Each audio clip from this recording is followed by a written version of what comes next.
From the mountains of central British Columbia to you listening around the world, this, my friends, is Spaced Out Radio. I am your host, Dave Scott, sitting in the captain's chair of SOR headquarters. We welcome you to tonight's show on our terrestrial affiliates across North America and digitally on TalkStream Live and Revolution Radio. If you want to take a listen to our archives, they are free for you at youtube.com/Spaced Out Radio. Just do me the favor, hit that subscribe button. Follow us on Twitter at Spaced Out Radio for the show and on Instagram at Spaced Out Radio Show. Our website is spacedoutradio.com, where we have a plethora of features for you, including rocking out to Bumblefoot and reading up on Captain Shirk's SOR Newswire and much more. Tonight's show is brought to you by Chive Charities. Help make the world 10% happier by visiting Chive Charities today. You can find them on our website. Near the end of each month, I like to bring on some friends, hang out, debate, discuss the month that was in the paranormal and supernatural with the SOR Roundtable. And man, do we have a great panel for all of you tonight. Joining us is Rich Giordano from GUFON Radio. We have our resident UFO historian, William Pullin. Researcher, Alex Mistretta, who for some reason, every time he does this show, never has a T-shirt on. Never wears a shirt. I don't know why. It's just his thing. And the man who has about, just a hair under 1,000 paranormal podcasts out there, Bryan Bowden, joins us. Now, what's great about this group is they have all great opinions. They're very steadfast in their information, steadfast in their research. And tonight, we're going to get into some big-time stories about the month that was. Gentlemen, welcome to the Spaced Out Radio's Roundtable. I'm ready for this one. I'm ready. The gloves are off. We're going to have a lot of fun tonight. Alex, we're going to start with you right off the bat because earlier this week, it broke in the United States that the U.S. Senate Intelligence Committee, led by Marco Rubio, I believe he's a senator out of Florida, and pardon me if I got that wrong, wants unidentified aerial phenomena put into the intelligence budget and any type of information brought forward to the public. Now, on the surface, this seems like an absolutely huge piece of mood or a huge piece of story for the UFO community. What's your thoughts on this? I'm very curious because we need to discuss this. I think it's much to do about nothing because ultimately all the real good stuff, they're still not going to know about it. This is just going to be like, the B squad, the B sightings, all the stuff that they can explain away or debunk later, or it's not going to be, they don't even know about what the stuff's so compartmentalized that, I don't think this is going to be like, remember when the British government had the UFO desk with Nick Pope, right? So I like Nick a lot, right? But ultimately it was still a PR group, that's just kind of dealt with some of the, lighthearted sightings, and the real stuff's still not going to come out. Nothing's going to change. Now, why do you think that? Why do you think that, and I agree with you that the good juicy stuff, the Phoenix Lights, Roswell, everything like that, that's going to be still stuffed in the back pocket. But why do you think all of a sudden, Alex, there is this intrigue into UFOs? Well, I think they were kind of forced into it, right? I mean, some info came out, people took interest.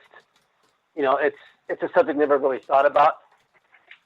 So all of a sudden they were kind of forced to start looking into it, and some guys were like, hey, wait a minute, maybe there's something to this. The other side of that, too, is we're in this very conspiracy-driven paradigm right now, with stuff that's going on in the United States, specifically politically, where conspiracy theories are more easier to believe by people because they get pushed so much. And that's sort of, sadly, it shouldn't, but it does, kind of fits within that modality where people all of a sudden are interested in, UFOs, conspiracies, and whatever. I think it's just the climate is right for people to be interested in it. I think, unfortunately, it stems from a lot of negative, I'm trying not to get political here, but look, we're in this anti-science crap, people that believe a bunch of stupid shit, so, and in a lot of people's mind, this is in the same category, and I think these guys are just using it to kind of, feed the system and get on the good side of, some of their voters or people that follow them or like I said, I think it's a lot of PR stuff. Right. I can see that. We bring in our UFO historian, William Pullin. Do you agree with what Alex is saying, or do you think this is a big step forward into finally disclosing what is up? I tend to agree with Alex.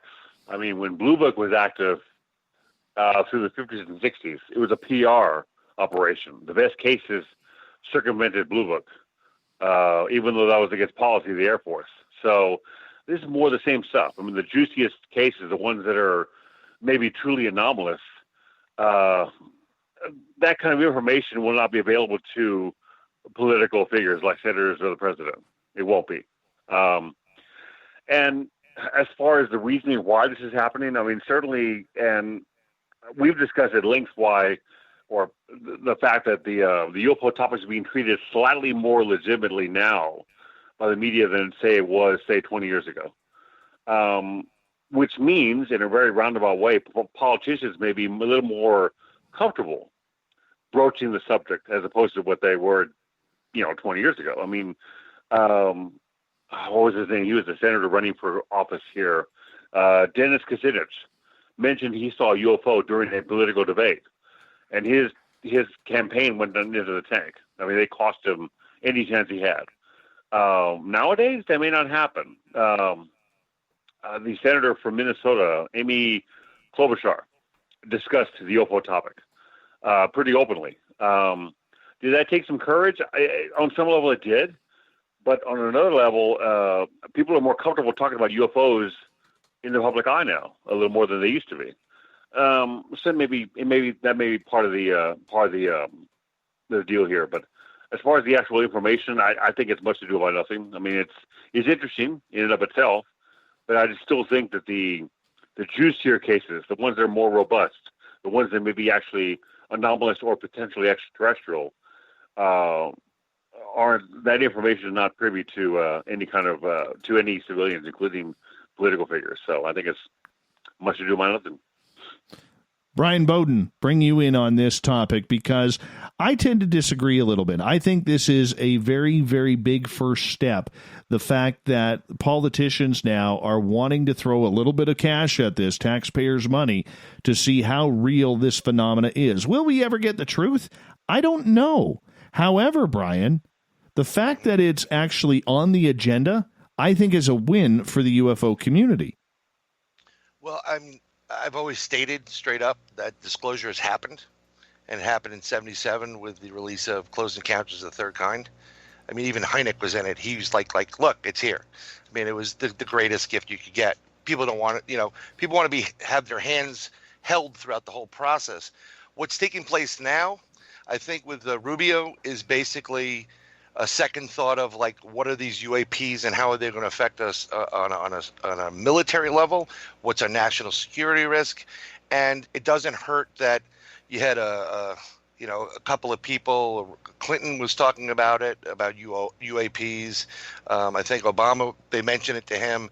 It was a buzz piece, but when the military starts coming out and showing you Tic Tac videos, we don't know what it is. We're watching this. It's to desensitize, but I agree with everybody else. The true disclosure, the true information will never be released. I would never release it. I get so much junk and crap from people because we live in a world that is filled with more enemies than friends, and we have to protect ourselves. So if I have technology that's 150 years ahead of everybody else, I'm not revealing that to anybody, and people should understand that. Most of this stuff that you're going to look for, you're not going to find. It'll be decades before something comes out. So I think it's interesting. It's making the news feeds, but in general, I mean, no, nothing. I think it is a little bit more of a dog and pony show, a distraction from what's going on. It's just another soundbite to see if we can lead people in a different direction. I can't be the only one who thinks this is great.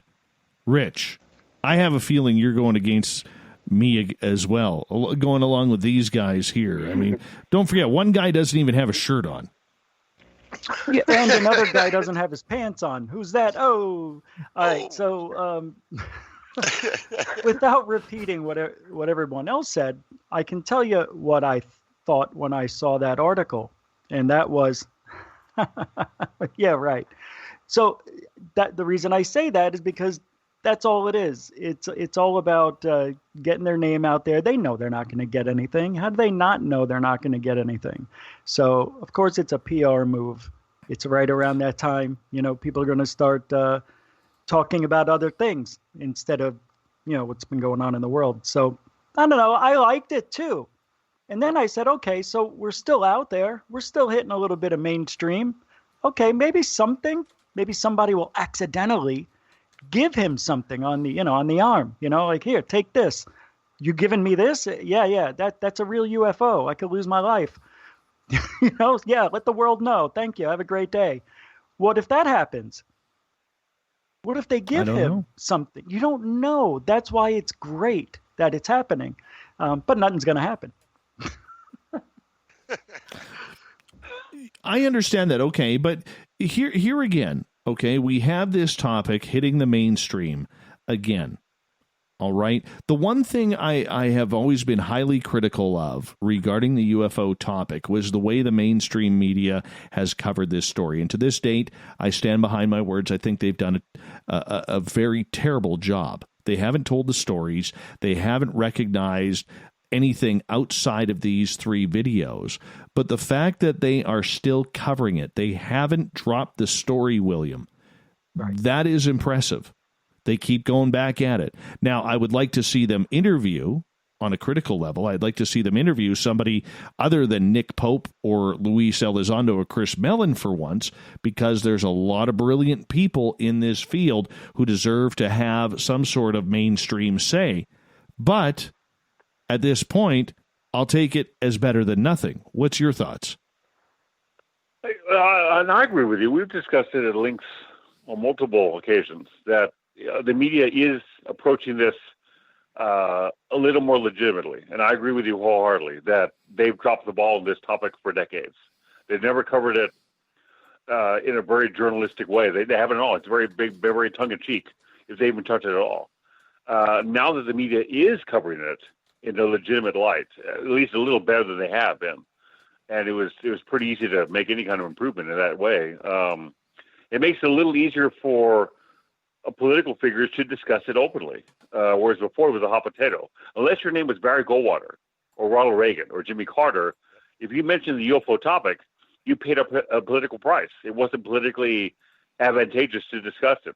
Now that's changed, and the media has a hand in that. They've changed the narrative. They've made it a little easier to discuss this openly. Will that lead to anything substantive? I'm blowing my words. Will it lead to anything that's concrete that we don't know yet? Most likely not. But it is a positive step. I mean, at least we're better off now than we were a few years ago as far as being able to discuss this openly. But the juicy information, the juicy evidence, the juicy data we would all like to examine openly, we're not going to see that at all. So again, we're still kind of at square one at this point. But I agree with you. The media is covering it better. Rich, Nick Pope, and I'll be honest with you. I mean, he's got like Brillo pad for hair. He does. Let's just be honest. Yeah. Okay. And I bet you he could scrub a frying pan like anything with that hair. I do. And I think it's fantastic.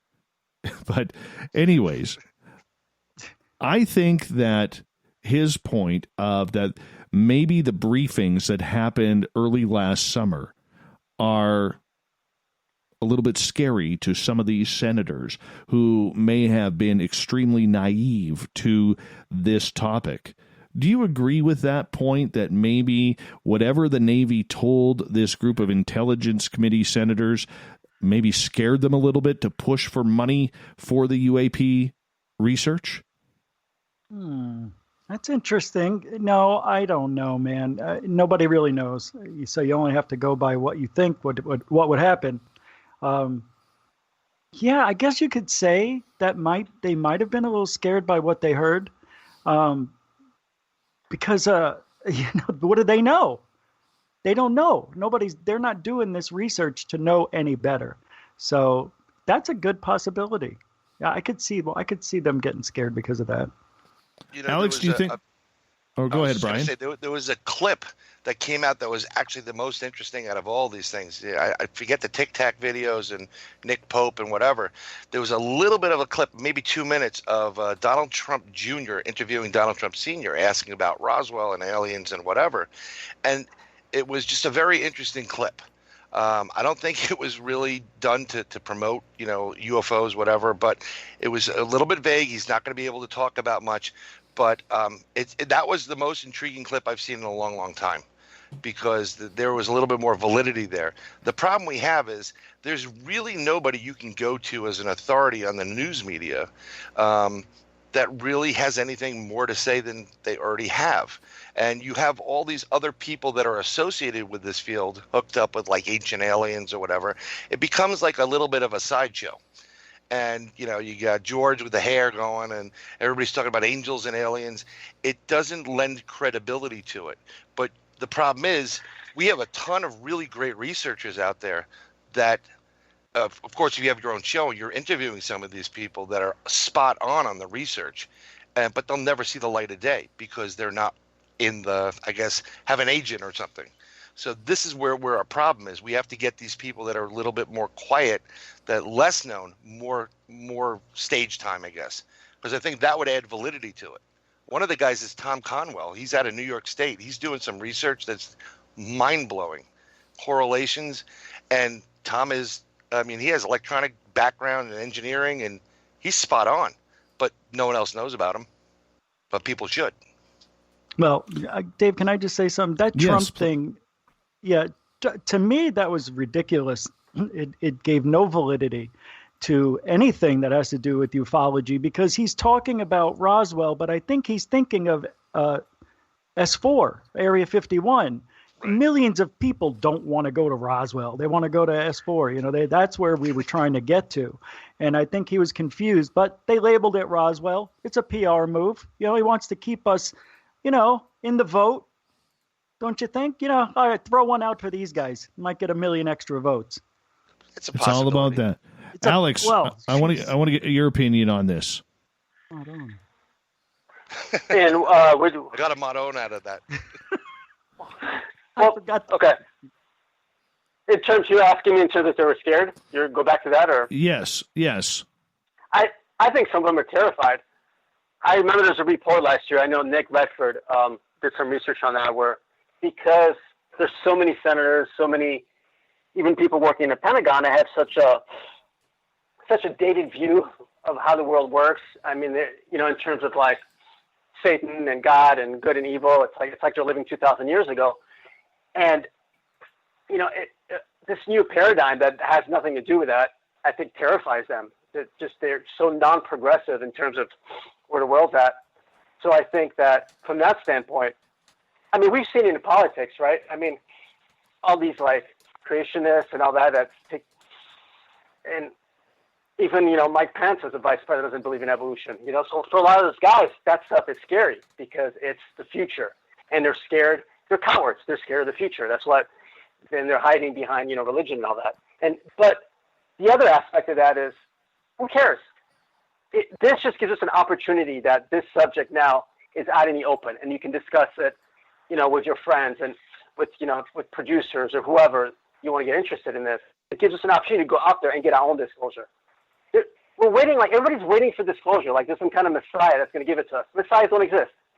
We should, forget all that crap. Forget the government. Forget disclosure. Trump's the last person that's going to know about it.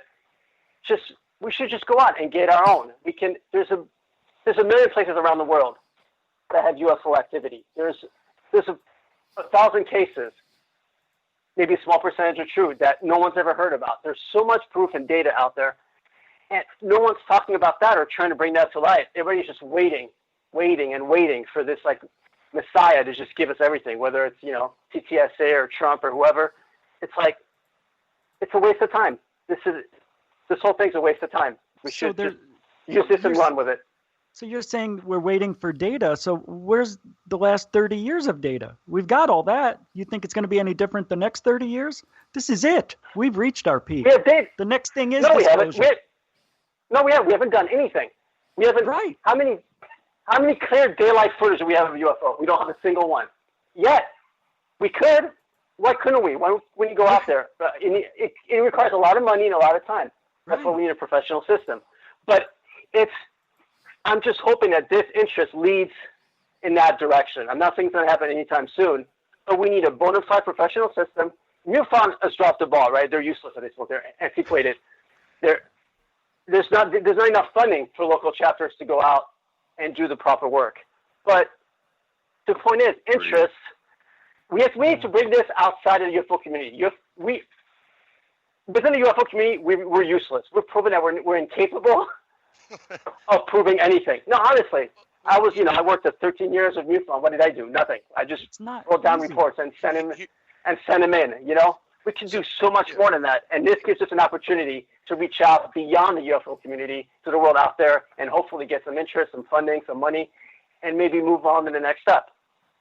Here's a big problem, right? So you have MUFON, who I think really, it was really chartered to do this work, and through publicity and their desires being designed directly on doing programming and movies and TV, they've lost their focus, and the real money is made by them selling privately to the Academy of the Stars or whoever wants to pay the highest price. So there's a little bit of a compromise in that organization. Another big factor is, look, I do research in New York State. I'm one of probably 1,000 people that research UFO sightings and contacts and what have you. I share my information. 99% of the people don't. And until we all start putting aside the egos and we start sharing our facts, what we're seeing, the correlations, because this isn't just alien, folks. This goes beyond that. This gets into a different realm, in my opinion, almost like a unified theory. And we just need to start talking. We need to get that dialogue going. If you're doing something in California, I want to know about it. I'll tell you what I'm doing in New York. You never know when you're going to find something that rings a bell that I may not be aware of, and then boom, you have a lot more proof coming out. But until people start talking, it's not going to happen. And the Academy to the Stars crap, I mean, sorry, Blink 182, he's the Lee Harvey Oswald of the UFO community. It's the biggest patsy I've ever met in my life, and it's just a joke. I know say it people ain't so. I'm going to say it, and whatever, they can go kill me. I don't care. But I know people in the government. I know people that work in some of the other agencies, and I know how these people operate. I mean, I met a guy who looks like Santa Claus, and he's a knock for the CIA. He goes into companies and steals information. So you're going to tell me all those guys that work for these dark projects and these government agencies are going to be telling you the truth? Well, I got a bridge out my window, I'll tell you. Hold that thought, gentlemen, because we're going to continue the UFO talk on the SOR Roundtable. Rich Giordano, William Pullin, Alex Mistretta, the Shirtless Wonder, and the man of 888 podcasts, Bryan Bowden. UFO talk on Spaced Out Radio continues after this.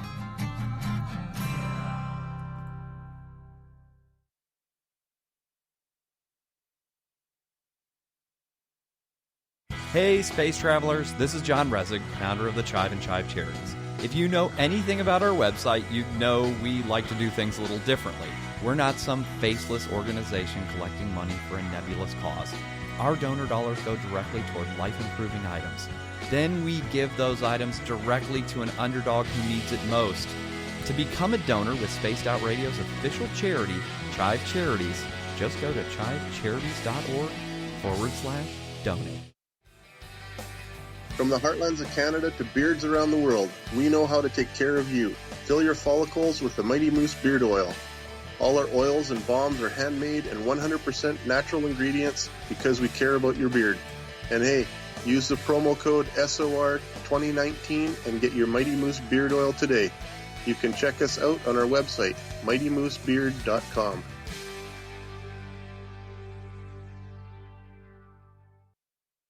Hello, this is your guitar man, Ron Bumblefoot Thal, and I have to tell you, I love the response I get for Little Brother is Watching from Spaced Out Radio fans. It's amazing how music can inspire and make people think deeper about what's going on in the supernatural world. You can head over to my website, bumblefoot.com, to check out my music, my guitar workshops, my touring, even check out some of the hot sauces that I'm working on. And make sure you keep on listening, because with Spaced Out Radio, you know Little Brother is watching.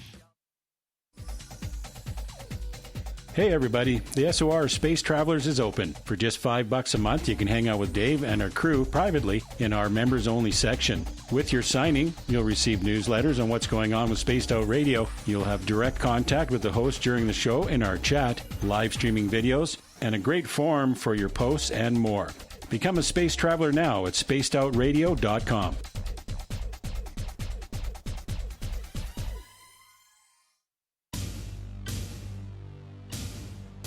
You wanted new SOR gear, and now you can have it. The SOR Vault is fully stocked with t-shirts, hats, hoodies, mugs, and everything in between, with great logos for you to choose from. So head on over to spacedoutradio.com, click on the SOR Vault, and go shopping. Pricing is quite affordable, and you can look good representing your favorite show.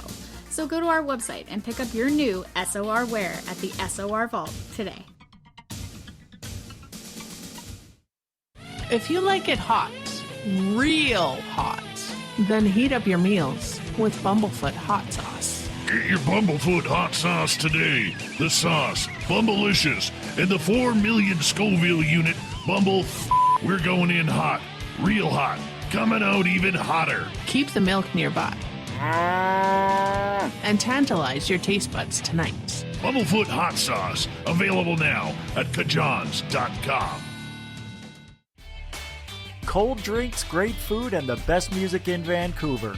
The Moose Vancouver is the place to be, open until 2 a.m. nightly. Everything on the menu starts at just $6.95. Who serves food that cheap anymore? At the Moose, you'll never know who you'll run into. Rock stars, actors, athletes. It's the place everyone wants to be. So join us at the Moose Vancouver, the official party bar of Spaced Out Radio. Hello, Space Travelers. It's me again, Carl. Don't forget to join the Space Travelers Club for just $5 a month and follow Spaced Out Radio on Twitter at Spaced Out Radio. Our Instagram, Dave Scott SOR. Our Facebook page is Spaced Out Radio Show. Our archives are free at youtube.com/Spaced Out Radio. Come woo it up with Spaced Out Radio today. Bye!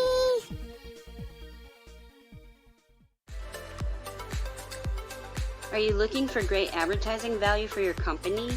Look no further than Spaced Out Radio.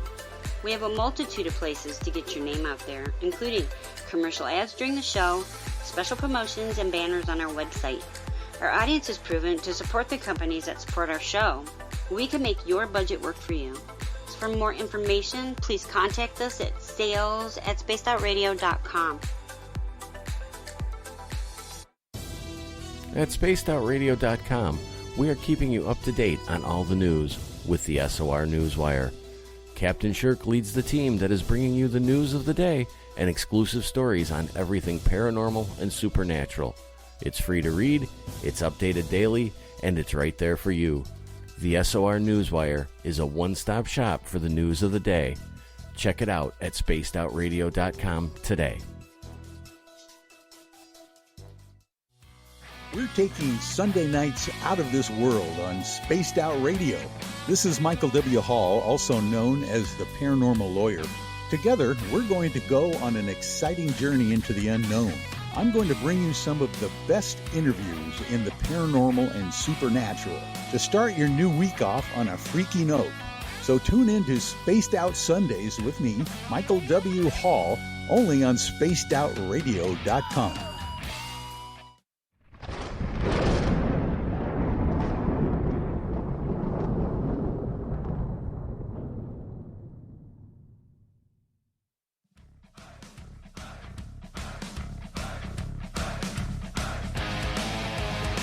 Welcome back to the second half hour of Spaced Out Radio tonight. I am your host, Dave Scott, sitting in the captain's chair of SOR headquarters. Thank you so much for joining us. We got a great roundtable discussion going on about UFOs, especially after earlier this week it was found that Marco Rubio, the senator for Florida in the United States, wants to bring the Intelligence Committee to have funding for UFOs. And we've got into a very, very serious discussion about this. We're going to continue it with our panel. We have Alex Mistretta, who's a researcher out of California. He does not own a single T-shirt. I don't know why.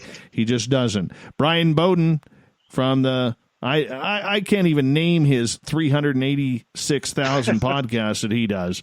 And we have from GUFON Radio, Rich Giordano, and UFO historian who always wears beige khaki slacks, William Pullin. Gentlemen, welcome back to the show.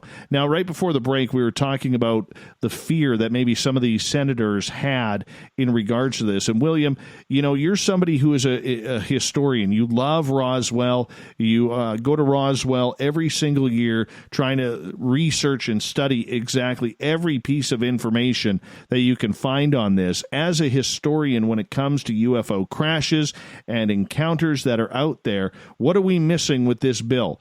Is this a good thing that Rubio is bringing this up?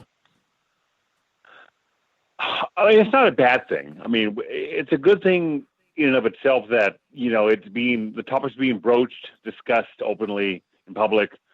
Political figures are more comfortable. They feel like they're not going to pay a price. It's not politically. You could view it. In today's environment, it's almost politically advantageous to discuss it. It's gotten to that point. But again, is the best evidence and data going to be available for them to look at? Most likely not. It won't be. So it's a step in the right direction, but it's not where we want to go. Not by a long shot. I mean, it's not. I guess the best way to look at it, it's not a negative thing. It's a step in the right direction. But I mean, there's so many more steps to go. To get where we want to go. We want to get to a point where we can all examine all the data, all the evidence that civilian organizations, the military, the government, everything that's out there. We should be able to all examine it openly and come to some sort of consensus about it. Although that may be more easier said. But does that not come with transparency, William? And the reason why I say that is we know there have been many secrets hidden by the United States military over the decades. Let's go back to Roswell. Yeah. Okay, or even Washington State, previous to Roswell. Okay, at what point do we have to start pressing for the history about this? Because everybody's acting, including the mainstream media, like this is some sort of new phenomena, when it's not. Yeah, that's true. I mean, that goes to a point of the media didn't cover this in a legitimate way for decades. So they see this as a new deal. If they've been covering it the way they should have been covering it, they would have been much more aware of what's been going on, what's been reported, what's being hidden from us, and gone in that direction. But they treat it like it's a new present to open up. I mean, it's not. It's been around for decades. So, historically, when you examine data, when you examine a sighting, when you examine alleged documentation or the story comes out, it usually pays to be cautious. It's not logical to throw caution to the wind. It isn't. It pays to examine these cautiously, slowly, patiently, let all the information come out, and then make up your mind about what may or may not be going on. That makes sense. But like everything else in the field, when a story comes out, everyone takes up positions. They're either against it or for it. They make up their minds very quickly before all the information is out. And so they're either making uninformed decisions and taking up uninformed positions, or they're not patient enough to let the entire story come out and also examine the why, which is usually not asked. Why is this information coming out? Why are senators more comfortable nowadays? What circumstances have transpired to get us here where we're at? Regardless of how far it gets us, how did we get here? That's important too, and that's usually not discussed by most people in the community. So, but overall, it's a good thing, but it's just a small step, is all it is. But that's what it comes down to, Alex, is the fact that we talked about a little bit earlier about that maybe some of these senators were a little freaked out by what they heard because they've always downplayed the subject as being science fiction. But now that it's here, now that it's real, now that they're figuring out, do you think that now we as the public need some answers for what not just is current, but the past as well? Phoenix Lights. There's another classic one. I mean, Rich is very passionate about that, and Rich will get your opinion on that in a minute. But Alex, I'm curious what you think. I have mixed feelings about it. On one hand, I think we need answers. We deserve answers because this concerns everybody on the globe, right? This is about an entire planet. It's the most important subject on the planet, period. It really is. But on the other hand, I understand the national security aspect to it. And some things should absolutely 100% stay secret for our national security. But here's the thing, like if you really break it down, you're talking about something that's violating our airspace, something that can come in and out, don't care about borders, come into an atmosphere, land, take off, do whatever they want, and there's nothing our government, anybody can do about it because we don't have the technology. How do you go publicly as a president or an administration and admit that there's a power out there and if this was China or Russia, it would be an act of war, that there's this power out there that can do whatever they want, and there's absolutely nothing that we can do about it from a technological standpoint. How do you go and admit that? I mean, how far do you take that concept? How much truth are you going to let out? I think that's what really scares them, and it should. Well, let me ask you, I want to ask you a follow-up before we move on, Alex. Yeah. Do you think that the United States government knows that it's not Russia or China or any type of human technology? I think some of them do. Probably not to people the senators are asking, but people kind of, above all that. And not just Americans. I mean, we're talking about the military-industrial complex, right? They're the ones that are going to be in the know because this is about power. This is about money. It concerns, oil. Everything comes into play when you're talking about this level of technology. So, but who really is in the know? I don't think the president is. I don't think the vice president is. I don't think everybody at the Pentagon is. They may know something's going on, obviously, because they've seen it and it's kind of coming out. But ultimately, they're asking the questions to the people that don't really know the full answer. Mm-hmm. And that's why it's happening, because it's safe. Yeah. They should be asking naval intelligence. That is the ultimate as far as the Black Ops project group. They know everything. They've been the first in everything. And no one ever looks at them, but they know the deal. They know what's going on. I don't think they do. No, I don't think they do, and I'll tell you why. Nobody else since then has seen or videotaped a Tic Tac. There's none on video other than what they showed.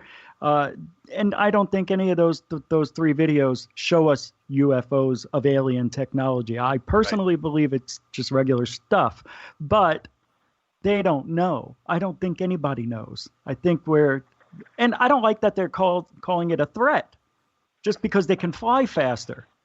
That's not a threat. That's just they're faster. I understand why, because we pay them to protect us and all that stuff. And if they can't catch them, they can kill us. So I understand that thought. But until there's an actual threat where they take down a jet or fly over a city or do something that looks like a threat, I think we need to look into it, of course, but I don't think they know how. I don't think they have a way.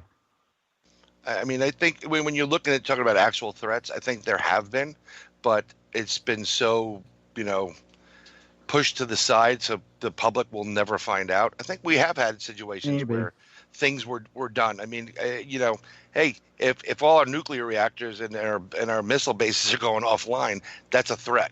But they turned them back on. They didn't let any. Of course. No. I mean? I know that, but it's still, when you go to someone's house, you don't just pull a gun on them and say, "Oh, I was only kidding," and put it in your pocket. I mean, that can be taken as an actual threat. So I hear what you're saying, but I think people do know, and I think the ones that are really, really quiet, that are just showing you little bits and pieces, I think they know a lot more than they're talking about. And I also think the technology. I think we do have some reverse engineered technology that people are mistaking for alien or not from humans. Yeah. I think the Russians have it, and I think the Chinese definitely have it. I think they're working on a lot of this stuff. You should see some of the patents going in for engines that are magnetic engineering and just basically the stuff for the TR-3B alone. There are little patents that have been coming out, and people have been digging them up. Very interesting stuff. Highly, advanced technology. But that stuff's been coming out for 30 years like that. We've known about magnetic technology and little pieces here and there. And why do UFOs crash land that we have to find them in all different continents? To me, nothing makes sense. Why? They can fly all around and all of a sudden they get Earth's gravity. It's too tough, and they crash? I don't get it. No, I don't think it's I got to be honest. It's not a gravitational thing. Yeah, I think know. We have I'm just saying. No. I'm just saying because you got to think about these things. How come how do you get hit by lightning if you have this kind of technology? But things do happen. The chaos theory does play. But also, I think we have places on this planet that have we'll call them ley lines or vortexes or whatever you want to call it. There are anomalies here that do affect things that are outside of, their control.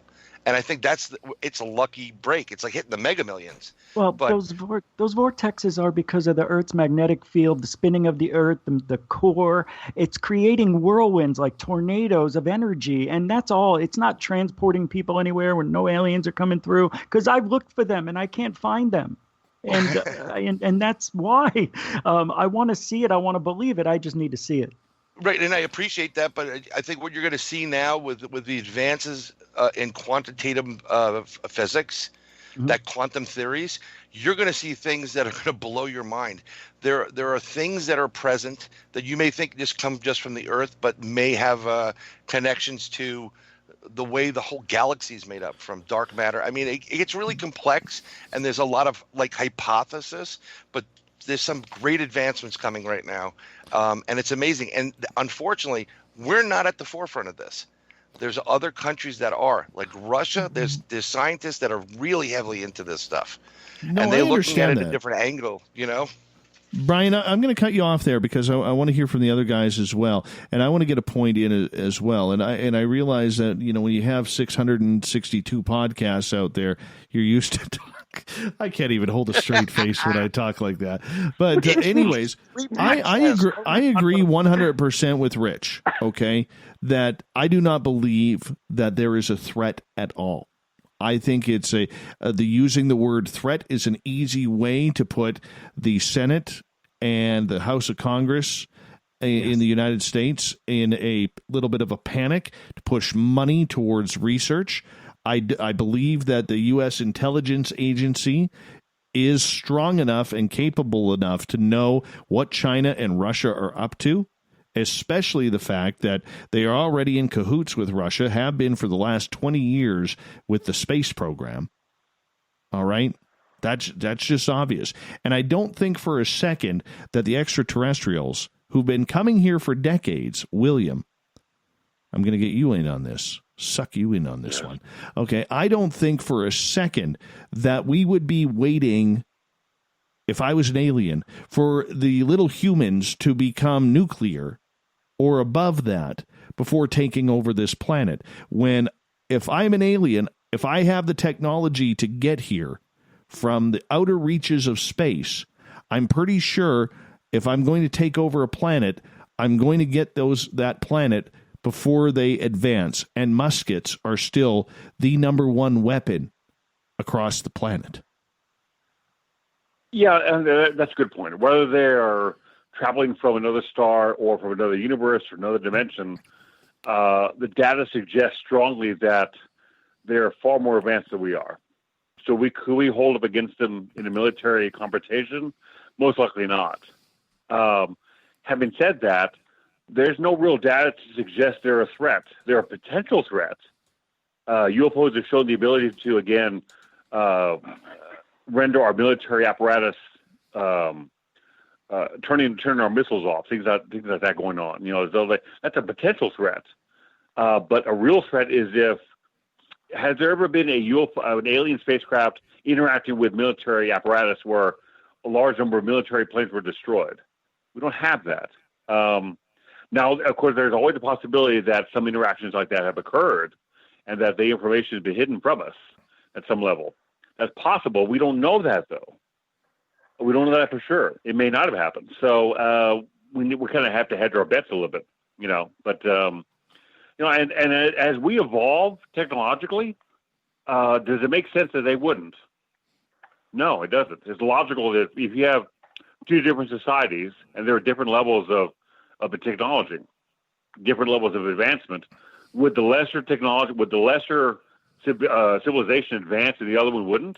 No, I'm sure they're advancing like we are. So if we're 10,000 years behind them technologically, say in 1947, now that we're in 2020, we're probably still that same amount of time behind them. So we may never catch up. I don't know.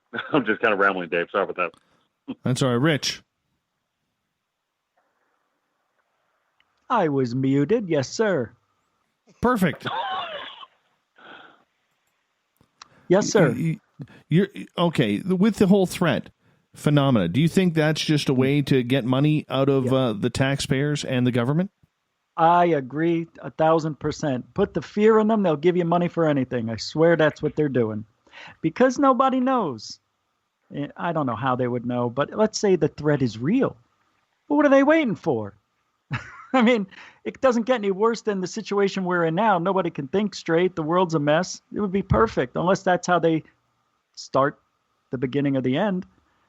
Throw us into chaos. Maybe this is all an experiment from them controlling us. Oh, that sounds crazy. But people do believe that's actually happening. So I threw it out there. Yeah. Because what if it is? What if it is? You have to imagine what if. A lot of those things fill in the blanks. It makes sense, like the timeline of events and things over the decades. Wow, that's amazing. They put that in a movie in 1977, and that really happened, but nobody really knows. But we'll put it in a movie, see how people react. Then Independence Day comes out about 20 years later. Oh, let's see how they react to this one. Then, in between they had E.T., I know, I get it. But I'm talking like, take over the world scenario or world-changing things. E.T. was personal. Wasn't it? But anyway, it is an amazing thing to think. Then Transformers. Oh, my God, what if robots took over the Earth? That'd be amazing. Yeah, I don't know. I think they're leaking stuff out. I think that they're scaring people. Let's do the research, because if we don't, we won't know. Come on, don't you care about man, woman, child? Got to throw everybody in nowadays. So, humanity, give me the money. We'll do it. We'll take care of everything. That's what it is, Dave. Alex, tax grab for UFOs? 100%. Absolutely. 100% fear works. It makes you open up your paycheck, your checkbook. On the other hand, doesn't mean that there isn't a threat. It's not mutually exclusive. There's some data out there, and it hasn't been well vetted. Granted, some of the stuff happening in Brazil in the 1970s, that it seems to be a violent component to the UFO phenomena. So I think threat's a possibility, but in this instance, absolutely, it's to get money. Mm-hmm. Is that the way to go about it, though, Alex? Is it about scaring people? It shouldn't be, no. But, fear disrupts, cognitive processes, and it makes people do what you want, or it backs them up in a corner, and, you can kind of control them a little bit better. So it works. It's always worked. But the government's always worked on fear, fear of what's going to happen if you don't pay your taxes, fear of, the communists are going to take over, or whatever. They've always used fear. It's like, it's their method, so it works. Should it be that way? No, but that's a whole other issue, I think, it's a whole other social issue. Bryan, how do you think that, if this gets passed, this is going to be 180 days worth of study and discussions, and if this actually makes it, how do you think other politicians or even citizens are going to react to their taxpayers' dollars going after unidentified aerial phenomena? I think people are so distracted right now globally, doesn't matter what country you're in, that they're not even going to notice it. That's the bottom line. They're not even this is a money grab, and they don't even realize it. And this is just going to be tacked on to some. They'll sell it by telling you it's we'll give you, everybody's going to get $2,000 back, or they'll give you something, or you'll think you're getting something, but the information, if they really find what they're looking for, will never become public. It's way too much security-related information that we can't reveal at this point. There's a lot of tension going on globally. The U.S. and China alone, there's a huge amount of tension. Everybody against China right now has a huge tension. And this is something that we don't want to have revealed to too many people. It'll be a backdoor closed meeting, like some of those agreements that they've made with partnerships between the Trans-Pacific or whatever. And then 10 years from now, we'll find out that somehow they sold our souls to Zorg or some other alien race or something like that. But here's the thing, though, guys, and we can continue this into the next hours. We only got about 3 minutes. And, Bryan, we'll start with you on this one. The UFO topic is something that affects everybody on this planet. It doesn't matter your race, your creed, your color, your sexual orientation, your religion, your political stance, whether, it's a Western civilization comparatively to a Middle Eastern civilization. It doesn't matter. Every person, every animal and mammal on this planet is affected by this decision. And I don't know, Brian, if there is that much hate in this world to really, really, keep this subject down between countries. I mean, the little stuff that they throw in front of the media, of course that's going to happen. That's like secondary. But when it comes to something that is that life-altering, like extraterrestrials, if they're out there, if they've been here, and if they're coming, I don't know if there isn't some sort of one-world agenda to be prepared for that. Yeah, I don't think it's really hate as far as the people. I think there's tension between governments. As far as people are concerned, I agree with you wholeheartedly. People are very interested in this. This is like it's. Someone mentioned the Messiah before, giving you disclosure. This is like a messianic type of problem. The potential for these advanced beings to actually help us out in the sciences and health and everything is so great that I'm looking forward to it. I want to know this information. But, we don't, unfortunately, we as people don't control what is disseminated. It's these old people that, it's like every school district has all these like 50, 60-year-old people have never been in a classroom, but they're going to dictate to you how your classroom should run. It's the same thing. When you throw religion in, people are fearing God and they're like, nope, Jesus is it, or whoever it is that they worship. No, I can't go against it. You're never going to get this. It's unless we all unite together and say, look, we want answers now. If there's something out there we want to know, because this could stop all this stuff that's going on here and make it a better place. I'd love a better place. Rich, you got 20 seconds. Oh, I couldn't disagree with the statement more, Dave. I don't think if you don't pay attention to this, it doesn't impact your life. I'll give an example. If I didn't watch anything in baseball and the Yankees won the World Series and somebody said, "Did you see the World Series? It was amazing. They won." And the last play I said, didn't see it. Didn't even know about it. Didn't affect me. Same principle I'm using here, but I know we're out of time, so. I hear you there. Gentlemen, I want you to sit tight as we are going to go to break here at the top of the hour. 1 hour down, 2 hours to go on the SOR Paranormal Roundtable. We got a great crew tonight with Alex Mistretta, Ancient Aliens type researcher, never wears a shirt, doesn't own one. It's amazing. The man of 4,000 podcast voices, Bryan Bowden from GUFON Radio, Rich Giordano, and the man whose khaki slacks are always pressed, UFO historian William Pullin. We'll be back with hour 2 of the Roundtable coming up after this.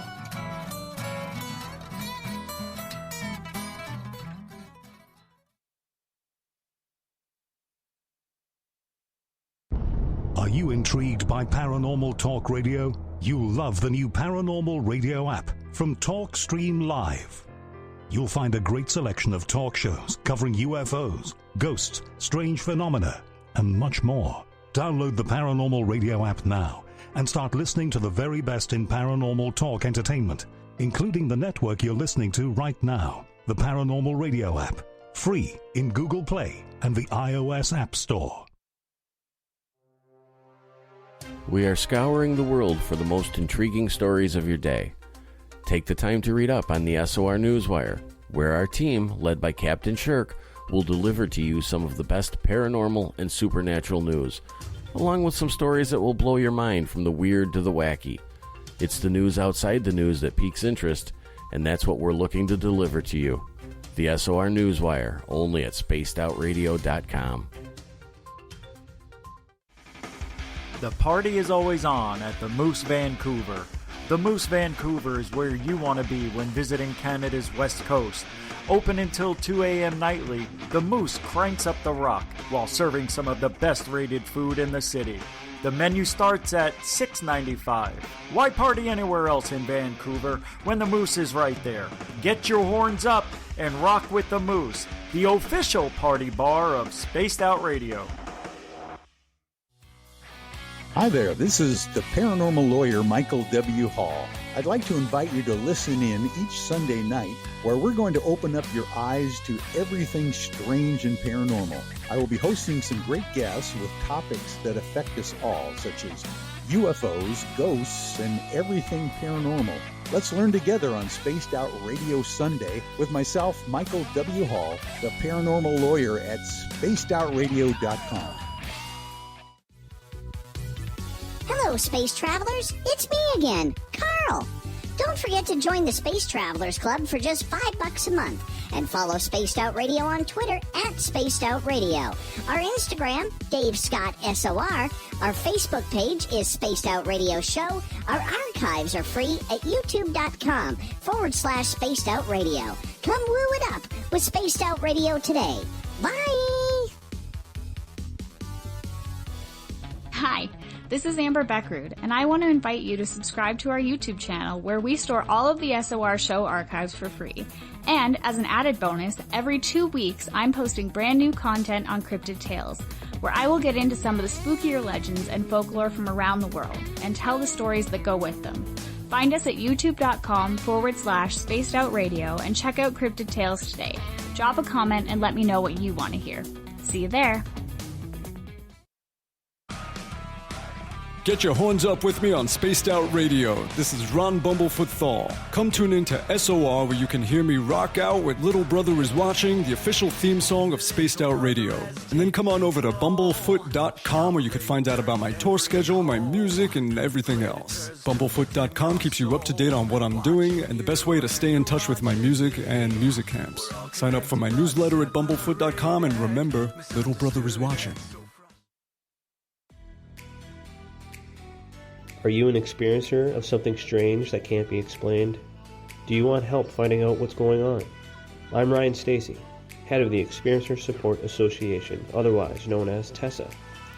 We've teamed up with Spaced Out Radio to investigate cases filled out in the SOR Sightlines report. We are independent and there's no cost to what we do. All we need is your experience. Let's find out what's happening together on the SOR Sightlines report. We all know on Spaced Out Radio we love a good beard and mustache, so why not take care of your facial hair with Mighty Moose Beard Oil? Made in Canada, we're taking care of beards and stashes around the world. We use 100% natural ingredients with our oils and balms to make your whiskers feel silky smooth. Use promo code SOR2019 at mightymoosebeard.com today.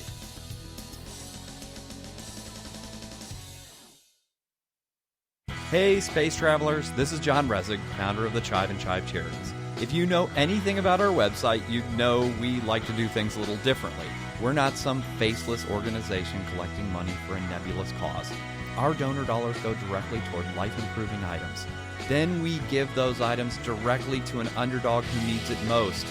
To become a donor with Spaced Out Radio's official charity, Chive Charities, just go to chivecharities.org/donate. I'm feeling a little spicy tonight. What to do? What to do? Why not get Bumblefuck? 4 million Scoville units of pure hard rock. Bumblefoot hot sauces come in 3 flavors. The burning Bumble. Tone it down a bit with Bumblicious and throw the sauce on everything. Spice it up. Bumble me, baby. Bumblefoot hot sauce. Get it today at kajans.com. For the price of 1 cup of coffee a month, you can become an SOR Space Traveler. The Space Travelers Club is a place where you can interact with other listeners, either live during the show or on our great forum. We want your stories, pictures, comments, and ideas. You'll get live video streams, exclusive content, and be a part of our newsletter. Stay in touch with everything SOR. The Space Travelers Club is just $5 a month at spacedoutradio.com.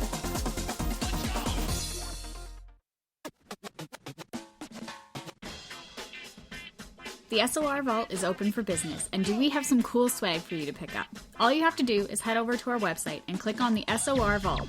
You have a variety of cool logos to choose from, and put them on anything you want.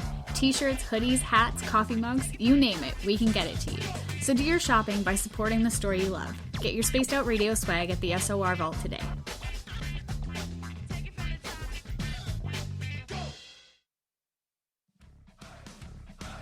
You're listening to Spaced Out Radio with Dave Scott.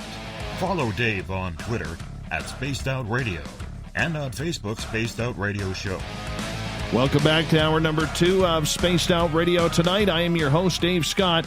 Appreciate you all tuning on in with us. We do love having all of you comment on our social media about how you enjoy the show. Thank you so much for paying attention to us. We welcome back everyone listening in on our terrestrial affiliates across the continent and on the digital side on TalkStream Live and Revolution Radio. Remember, you can check out all of our archives for free at youtube.com/Spaced Out Radio. Just do me the favor, hit that subscribe button. The Desert Clam has set the password for tonight in the SOR Space Travelers Club. I think it's, I can't see if that's a K or an X. It's an X. Zenurine. Zenurine is your password. Use it wisely, space travelers, as the Clam sets the password each and every night right here on Spaced Out Radio. Our website is spacedoutradio.com, where we have a plethora of features for you, including rocking out to Bumblefoot and reading up on Captain Shirk's SOR Newswire. Follow us on Twitter at Spaced Out Radio and on Instagram at Spaced Out Radio Show. We have a great panel tonight for the SOR Roundtable that happens near the end of each month, where I bring in some friends to discuss and debate the month that was in the weird, strange, and paranormal supernatural world. We have UFO historian William Pullin, researcher Alex Mistretta, podcaster, he's got like 900 of them. It's Bryan Bowden. And from GUFON Radio Stream on YouTube, we have Rich Giordano. Gentlemen, thank you so much for joining us. Really do appreciate it. We're going to kick off the next topic. As the last hour, we really spent heavily on UFOs. And we started talking about a little bit of the political side here with the Intelligence Committee in the United States wanting funding for this. So my question, getting off a little bit of the UFO topic and the political topic, but looking where the money is going. And Bryan, I want to start with you on this one, because I have a feeling, just a feeling, that tonight's going to be a good night. No, I'm kidding. No Black Eyed Peas here tonight. But nonetheless, my feeling on this is a lot of this money is going to be out in the open for Black Ops projects like the Secret Space Program. And if you're a believer in the Secret Space Program, and already I'm feeling Alex rolling his eyes as we speak. I don't know why, but I am. But if we believe there is a secret space program out there, Bryan, could this be what the Space Force came across for? And now the idea of UFO threats, all while we're trying to get Elon Musk to get us to the moon? What's your thoughts, Bryan? Oh, definitely, 100%. I think Space Force, once the current seated president knew about what technology we have and what we were capable of, and that's not even the best of the best. He said, let's do this. He had very much the vision of Kennedy. We choose to go to the moon and that type of stuff. And this is totally going to be used for black projects. 100%. And there'll be a ton of money towards Space Force, but it'll be dripping out left and right to all these other black projects that are actually doing the research, and we'll just use for the military industrial complex. I expected you to go deeper into that, but you didn't. You disappointed me there. How deep do you want to go? Because I mean, we have different projects that relate not only to UFOs but to other harnessing energy, creating. Of course, everything we do happens to be weaponry based. It has to be able to be used as a weapon someplace. So I mean, we there's the possibility that we're able to manipulate weather. Which may have been seen last summer when that Category 5 went from a Category 5 to a Category 1 in like an hour. And that never happens. Something happened. There was a big if you looked at the radar screens and some of the other anomalies where they study the weather patterns, there was a streak of energy that looked like it cycled through. These are black projects that are used to create missiles and war and what have you. And it may be, I thoroughly believe we're, back engineering some of the old technology that we've captured from all over the planet. We were the first ones to go grab everything. So yeah, it's a dark, deep, project, and it's never ending. And everybody's in a different compartment. No one knows what A or B is doing. All right, Alex, I know you're burning up. I could feel it. I can totally feel it. Oh, I am. I'm taking. If I had a shirt on, I would be taking it off right now.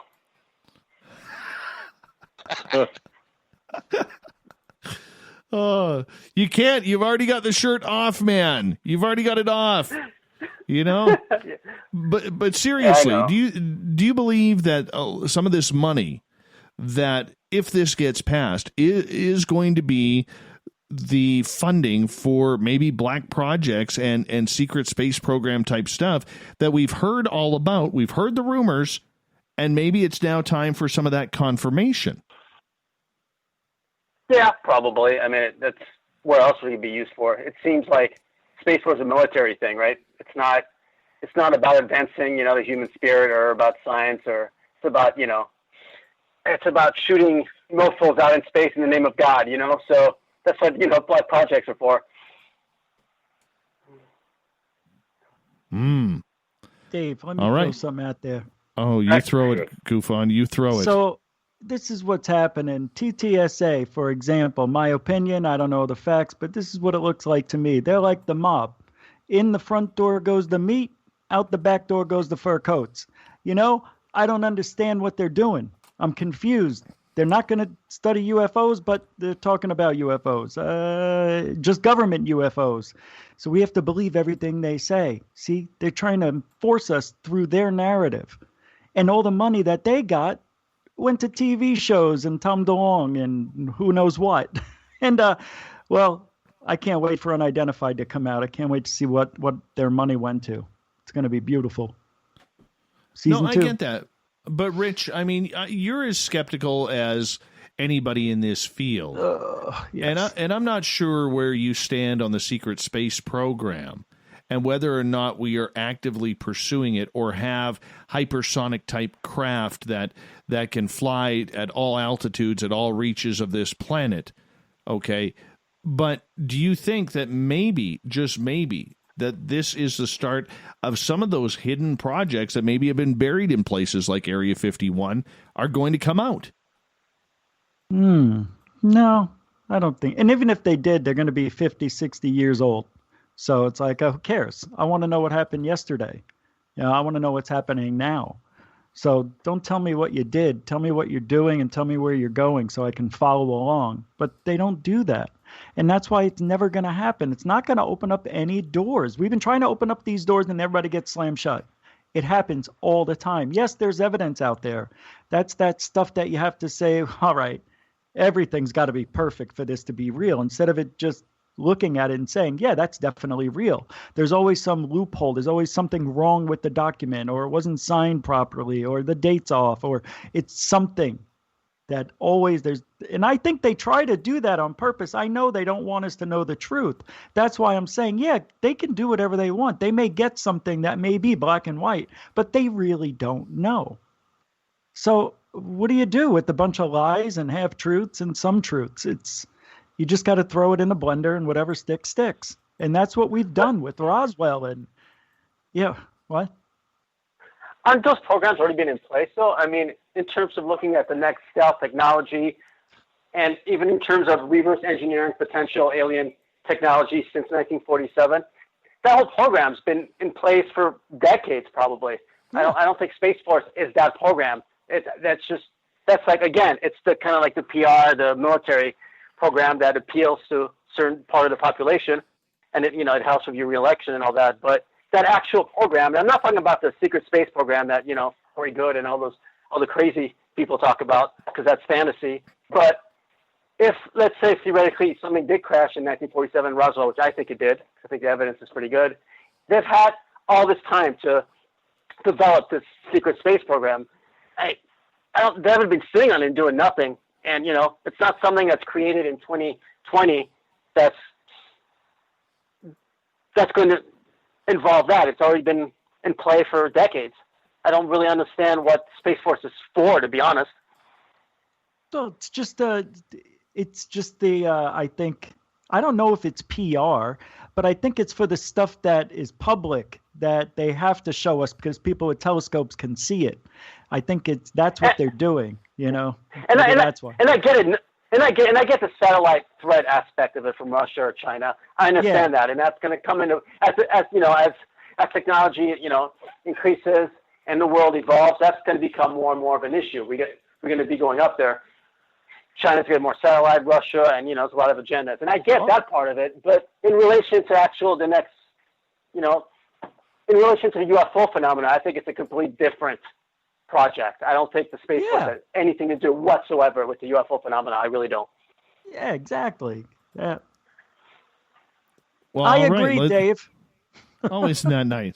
We're going to shift topics. Yes, sticking in space here. Earlier this month, I had a researcher out of the United Kingdom named Marcus Allen who provided some very highly critical analysis on why he does not believe that the Apollo missions went to the moon. Now, I'm on record as saying I do believe they happened. Okay, I do believe that mankind has been to the moon, and I am very, very excited about the idea that in my lifetime we're actually potentially going to be able to see it happen again, because I want to see it. I remember when the first shuttle took off with Columbia. That was exciting times for me as a kid when I was 7 years old. I remember the heartbreak of Challenger when it exploded, and then eventually Columbia. All right? I mean, I remember this. There's something about space that makes us all dream that we can be a little bit better and a little bit more profound in our lives. It doesn't matter what the age is. Now, that being said, Mr. Allen, and you may not agree with his opinions. I didn't agree with it. But what he does is he makes you think with facts that he has been able to find. All right? And if you haven't listened to that show, I highly suggest you go to our YouTube channel, which is youtube.com/spacedoutradio, regarding that episode, which was back on June 16th. So my question is, William, we'll start with you. Did we go to the moon? And if so, why? How? Yes, we went. Yeah, it wasn't in the name of science. It was a political race between the Soviets and ourselves, here in the States anyway. Yes, we went. The vast majority of the data supports that. How did we get there? Through human ingenuity. I mean, do I know alien technology has been reverse engineered? No, I don't. Do I think it has? No, I don't.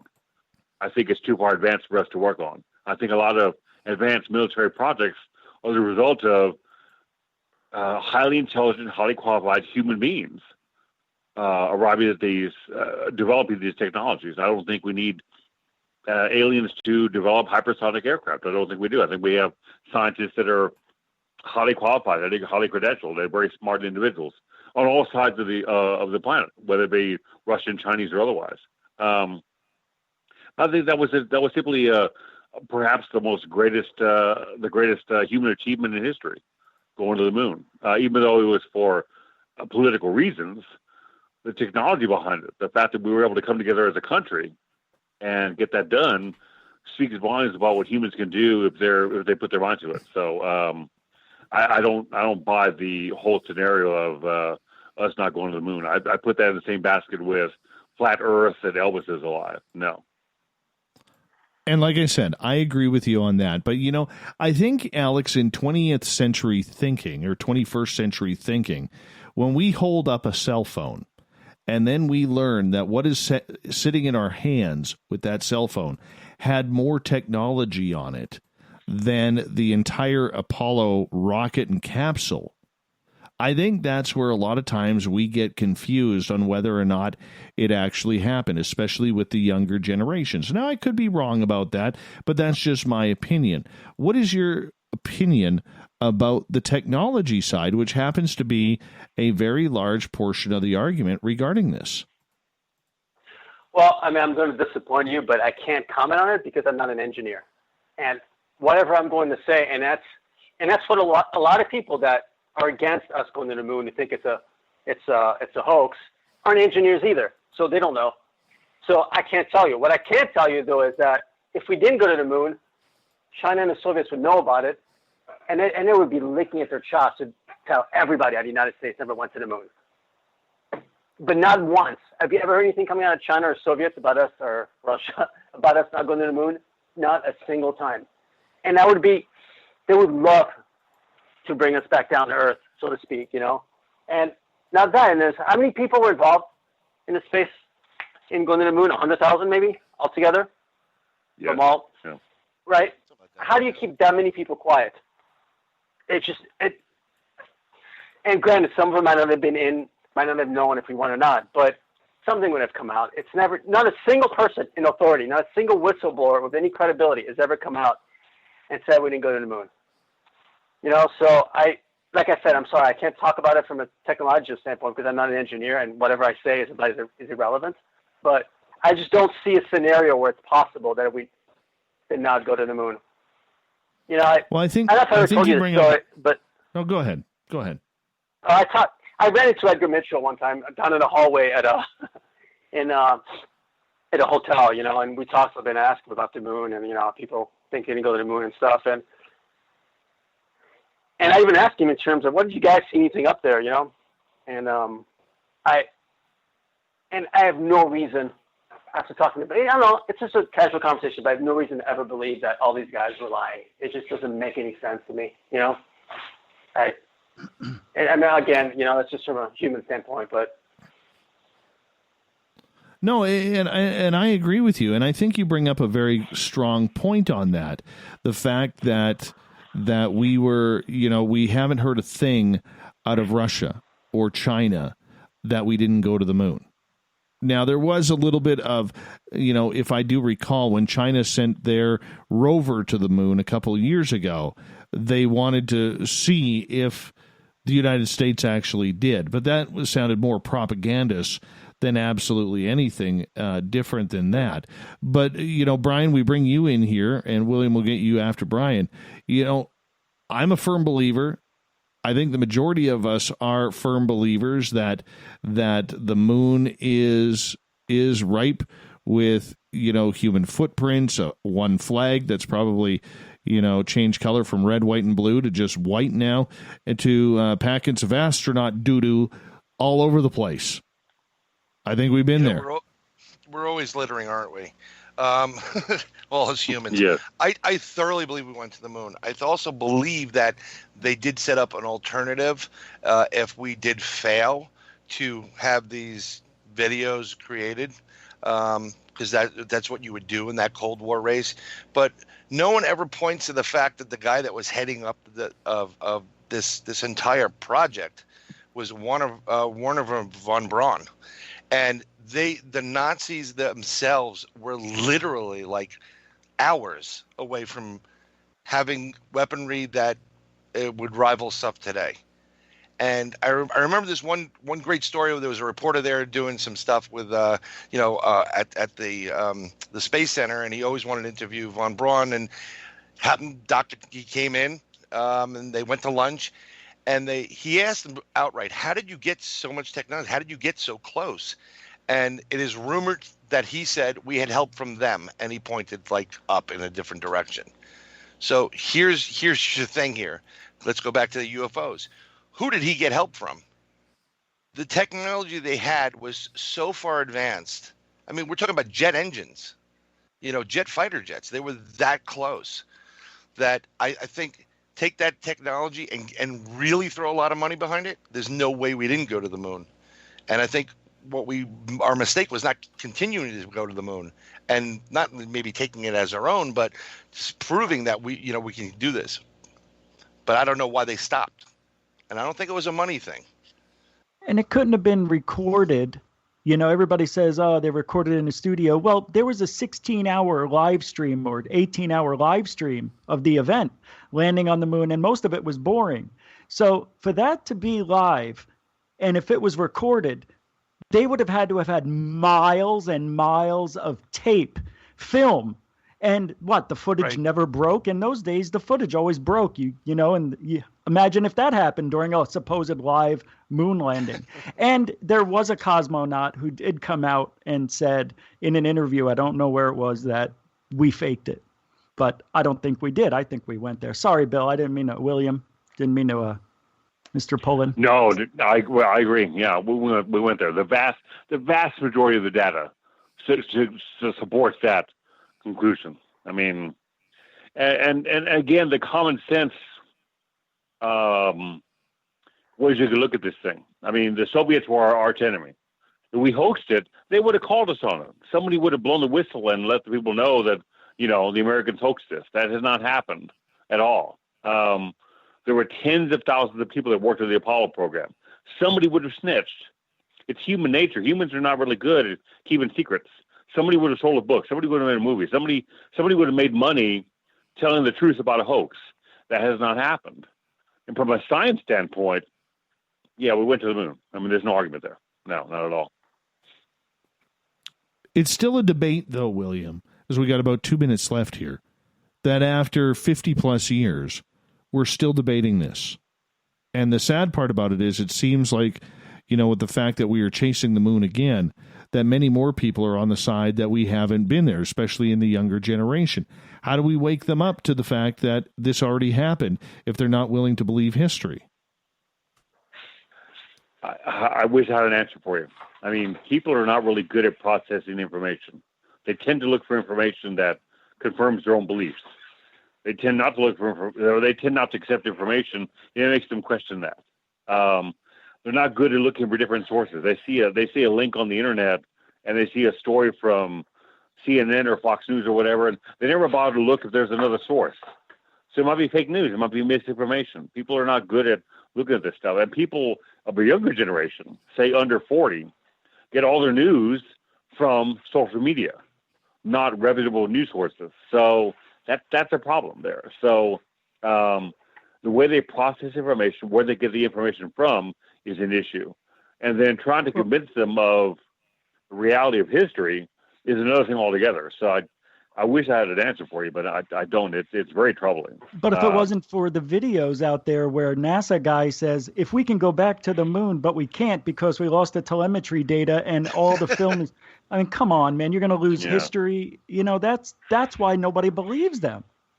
Yeah, agreed. I mean, didn't NASA lose the blueprints for the Saturn V? Well, we could have used the same blueprint, rebuild the Saturn V, and use that nowadays. There's nothing wrong with that rocket. Right. But they lost the blueprint. I mean, come on. It's stupid. Outrageous, but it does happen. Yeah, agreed. All right, gentlemen. I'm going to put in a grind on this right now because we do have to go to break at the bottom of the hour. Our guest tonight, Bryan Bowden, podcaster extraordinaire. You can hear him on about 3,822 podcasts. We have Alex Mistretta, who thinks shirts are passé. Rich Giordano from GUFON Radio, and the khaki slack-wearing UFO historian William Pullin. Ouija boards next on the Roundtable and Spaced Out Radio.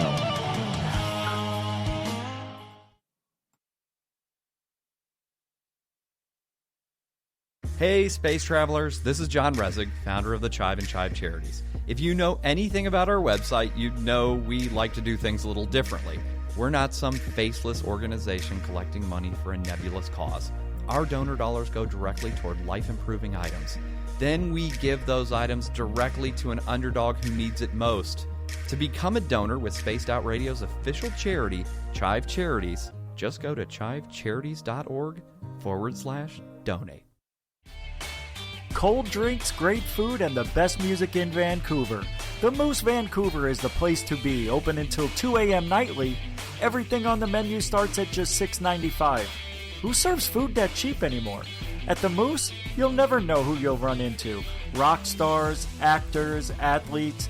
It's the place everyone wants to be. So join us at the Moose Vancouver, the official party bar of Spaced Out Radio. Are you looking for great advertising value for your company? Look no further than Spaced Out Radio. We have a multitude of places to get your name out there, including commercial ads during the show, special promotions, and banners on our website. Our audience is proven to support the companies that support our show. We can make your budget work for you. So for more information, please contact us at sales@spacedoutradio.com.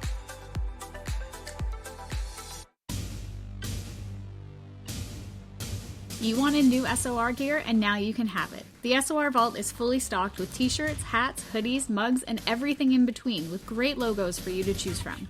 So head on over to spacedoutradio.com, click on the SOR Vault, and go shopping. Pricing is quite affordable, and you can look good representing your favorite show. So go to our website and pick up your new SOR wear at the SOR Vault today.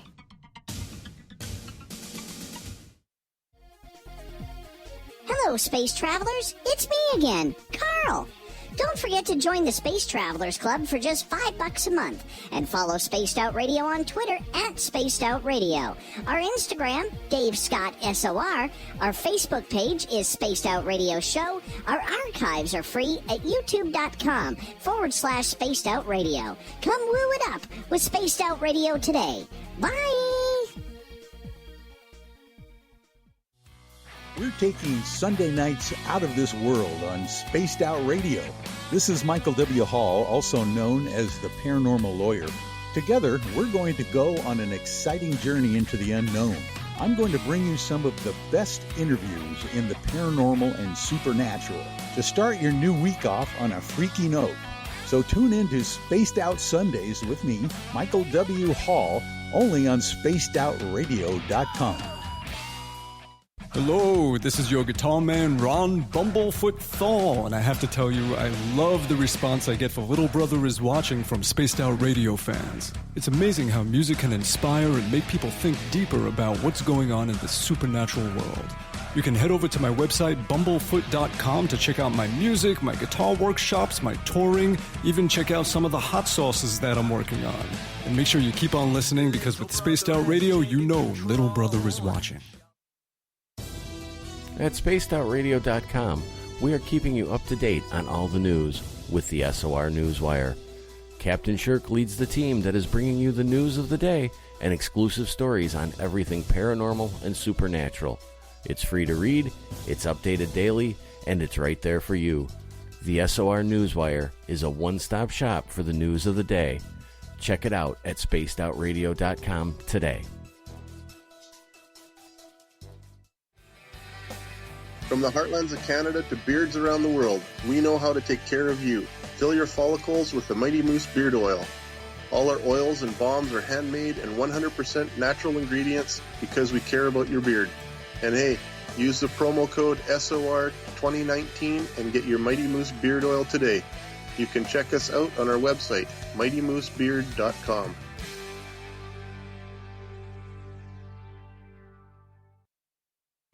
We're adding to the entertainment online for Spaced Out Radio. I'm Amber Beckrud, and I want to invite you to subscribe to our YouTube channel and check out Cryptid Tales, where I will take you on a journey into some of the strangest legends and lore from around the world, relaying the stories to you of the strange creatures and experiences that people have had throughout time. You can find Cryptid Tales at youtube.com/Spaced Out Radio. And while you're there, don't forget to check out our free archives and leave a comment. See you there. Hey everybody, the SOR Space Travelers is open. For just $5 a month, you can hang out with Dave and our crew privately in our members-only section. With your signing, you'll receive newsletters on what's going on with Spaced Out Radio. You'll have direct contact with the host during the show in our chat, live streaming videos, and a great forum for your posts and more. Become a space traveler now at spacedoutradio.com.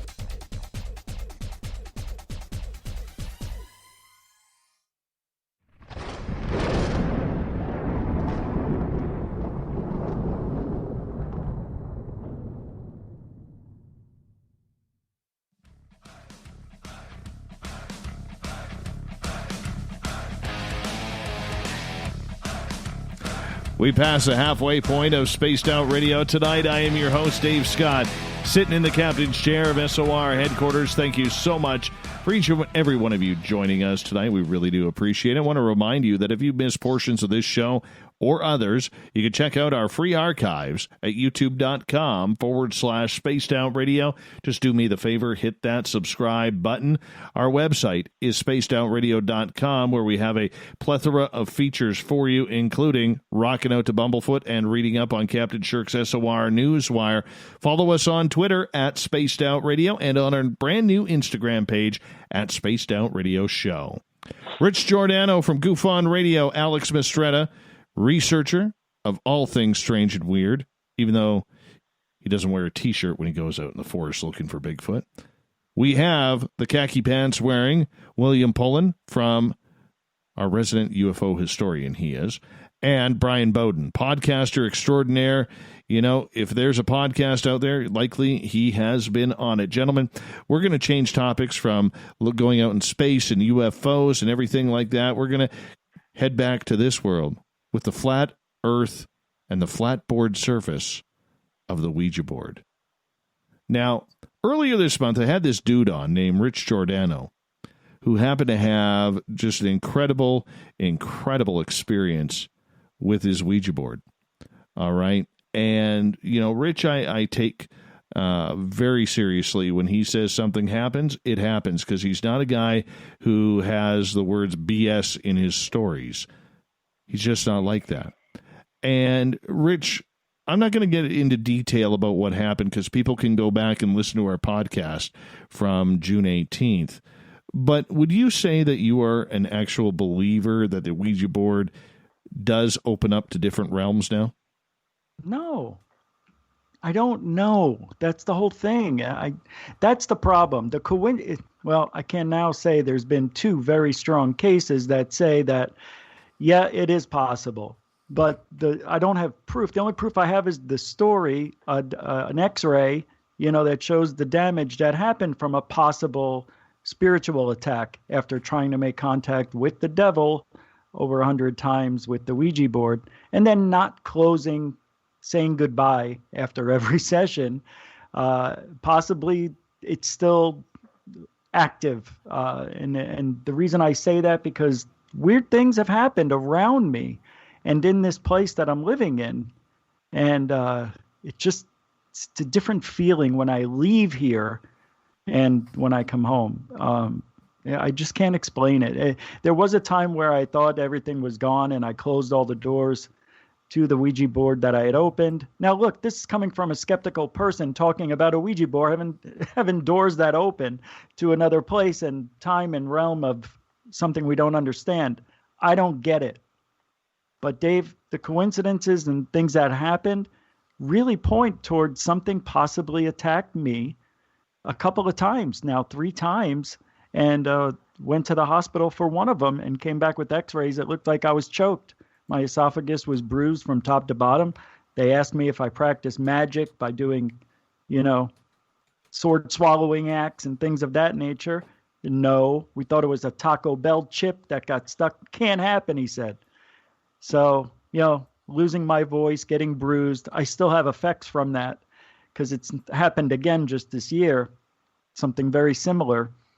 So I don't know. To answer your question, I don't know, but I made a vow to not disrespect the board and to give it a nice home to overlook my place, and that's where it sits, and I don't talk about it in a negative manner anymore. And since then, maybe subconsciously, maybe it's my messed up mind being in this field for so long that maybe I subconsciously created all this. That's where I think I'm going with it. But then when you ask for forgiveness and then immediately you start getting better from being almost deathly ill, how does that happen? I don't know. Mind over matter? Or is it really a spiritual attack that came from the Ouija board? Well, I would say you're a believer. You got spirits. I still don't know. And the scary thing is I still want to use that board. And I want to try things as a researcher, because taking it out of my life, I can't get answers. It never moved. The thing doesn't work. But maybe it opens up a port. Maybe if you put your mind into it, the universe senses that, and maybe it opens up something we don't understand. That's where I'm at with it, because I can't think of anything else other than that? What is it? The energy that I put my focus into this thing, that I gave it access to another dimension just by thought alone? That's deep for me. That's Greer stuff, dude. I mean, I can't handle it. It's all about intention. Right, I know. Yeah, right. So your intention is there. That is the doorway. Your intention. Is it? Okay. Yeah, it's the doorway. I don't play around with boards. I have. Younger, let me ask you. I don't mean to interrupt, but what if you did it with a pan or a frying pan, or does it work the same? Well, the whole thing is there are other products you can go out and use it and to use for communication purposes that don't open up a wide door and allow so much in. Ouija boards throughout history are it's almost like creating a portal. Your intention creates the portal. It gives you access. Your will is diminished, and it's acceptable to anything, be it good, evil, or indifferent. And on 99% of the times on Ouija boards, what you're communicating with, if you think you're communicating with Grandpa Giuseppe, you're not. They'll tell you you're their Grandpa Giuseppe, and they may know things on the other side, but you don't know the intention of the entity or spirit you're communicating with. It's really dangerous. Why do we always think it's got to be bad? Why can't it be good? Because if it was really good, everybody would be doing it. Just because Milton Bradley puts out a Ouija board, which I think is the sickest thing, and now they make a pink one for girls, is not. It doesn't give it validity that it's good for everybody. Even in the scriptures, they tell you not to do these things. Okay, and there's reasons. It's vehicles for primarily, in my opinion, evil. In my research, evil to have a vehicle to get out into this dimension, this world. But Brian, doesn't it come from people who did? You're Brian, right? I am Brian. Okay. All day long. Sure. I'm Brian. I have 3,000 podcasts.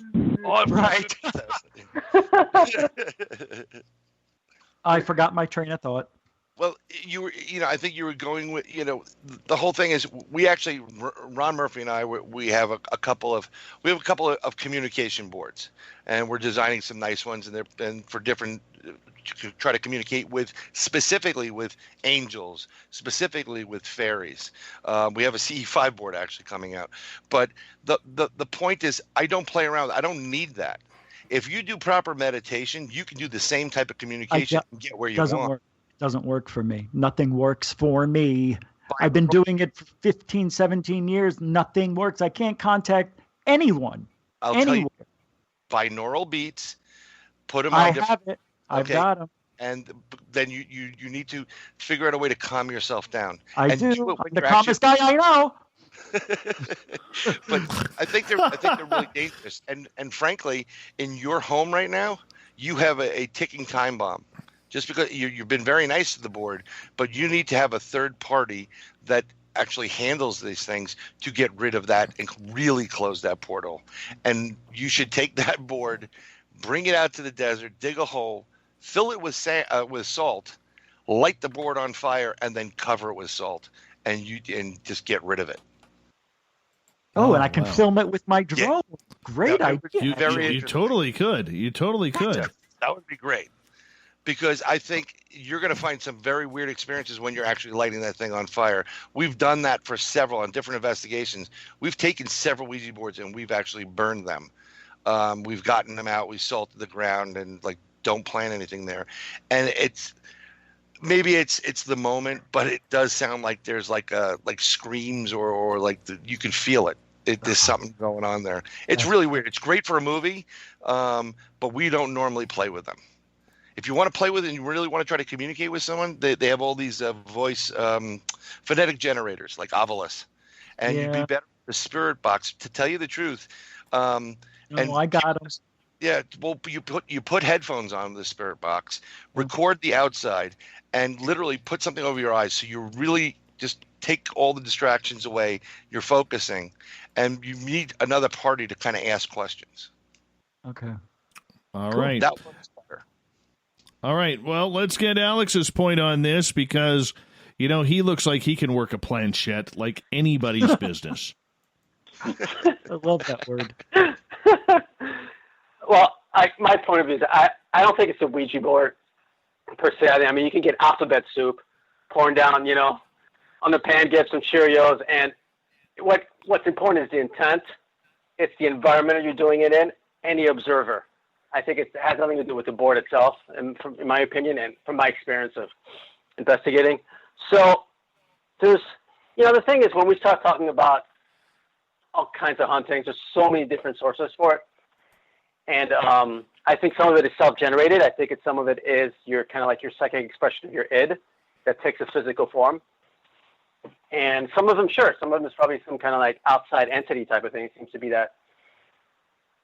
But is it the board? I don't think it's the board. I think you could be using anything. Well, just as to... long as Oh, go ahead. I was saying as long as all the factors are in place for something to happen, whatever those are, something's going to happen. And it might stay with you because your body kind of functions like, it's almost like a virus. You know, something happens, it stays with you, it gets stronger and stronger and stronger until, you know, something major happens, and then slowly it starts coming down as you're kind of getting off it. Like, you know, I've done lots of investigations. I used to work with Dr. Barry Taff, and we mostly focus on poltergeist cases. And a lot of times we'd go in these places where things would escalate. And when I would come home, things would happen to me, like the stove would turn on fire, or I'd hear a loud bang, and that sort of thing. As little by little, it would dissipate, you know? So I think once you kind of leave it alone, ultimately, most of the time, it's going to stop anyway. So I don't think it's the board. Well, just to clarify, when I did have that first spiritual attack, it's because I found a cross with Jesus on it that my mother gave to me at 13 years old. And I found it after all these years, and I put it around my neck and denounced the devil. And I said, I'm going to follow God. The devil stinks, da-da-da-da-da. And I welcome God. I mean, within, 24 hours, I was starting to get sick. And my throat was damaged. And that's where I had the necklace. It was, shorter than it was when I was 13. So it laid right there. Yeah, it was weird. Yeah, so I don't know. Well, I mean, you might be that one exception or that really rare case where something truly not right showed up, The problem I have with those is the majority, when people start describing, for lack of better words, demons, their version is the Christianity version mixed up with the Hollywood version, which I don't think really exists. But if you believe it does, because again, you can't separate the observer from the observed in the event, it's going to manifest that way. So is there, it's ultimately we're talking about, is there outside entities, and they're evil that won't you harm? Maybe, I don't know. You might be one of those really rare cases we actually encountered one of those, but I think that modality gets way, way overplayed. And remember, when we start talking about evil, what we're really talking about is the perception of evil mixed in with cultural expectations of what evil really is. And so I think, the way you view phenomena very much affects the way phenomena comes back at you, if that makes any sense, So yeah, I don't think it's the board. I think it's a lot more complicated than that. Last night, Dave, just so you guys know, I had one of the most amazing experiences I've ever had. Because I've been seeing shadow people out of the corner of my eyes, and sometimes I'm looking at them straight on and they dissolve right in front of me or go away. I can't explain. I think I actually laugh when it happens. I'm like, I know I didn't see what I just saw. Well, last night I'm just sitting there playing on my phone, the TV's on, and I know what I saw. But I'll tell you, I looked up at the same time I saw a streak go past the bottom half of my TV. And I thought, well, maybe it was just a glitch from the signal. So I rewound it and was seeing if it was in the stream. Rewound it, it wasn't there. But I did see with my own eyes a shadow figure right in front of my face last night for the first time. Unbelievable. And I'm talking about it because I think they are real for the first time in my life. And I know it's weird, but we've been, I used to put it off as something in the corner of my eye. But when it happens so much and you see it over a course of a couple of years, eventually you're going to give in and say, okay, it's really happening. And, it's just I agree. And no, I know what you're saying, because I've seen one too, literally in front of my face, more. And literally just walk right in front of me, a full 3D apparition, all black and that sort of thing. But I'm still going to question, what is it I'm seeing? Because, all the books, everything says, oh, you've seen a ghost, you've seen a demon or this, but we really don't know what we're seeing. We just know, it's like that's sort of like the three blind men and the elephant. One guy grabs, the tail, describes it. Oh, I'm feeling a rope. One guy grabs a leg. He's like, I'm feeling a tree trunk. We're getting such a small portion of what's really out there because our perceptive system is so limited as humans that I really question that if we had the full picture, what are we really seeing? What's really out there might not be at all what we think it is. What a great way to describe that with the three different ways. That's exactly what's happening. The fun stuff is when you have somebody that's not a non-believer, like my wife doesn't believe in any of this stuff, but she starts seeing it, which validates what you're seeing, which is great. But what we're missing here is the fact that each one of us are drawn to these fields.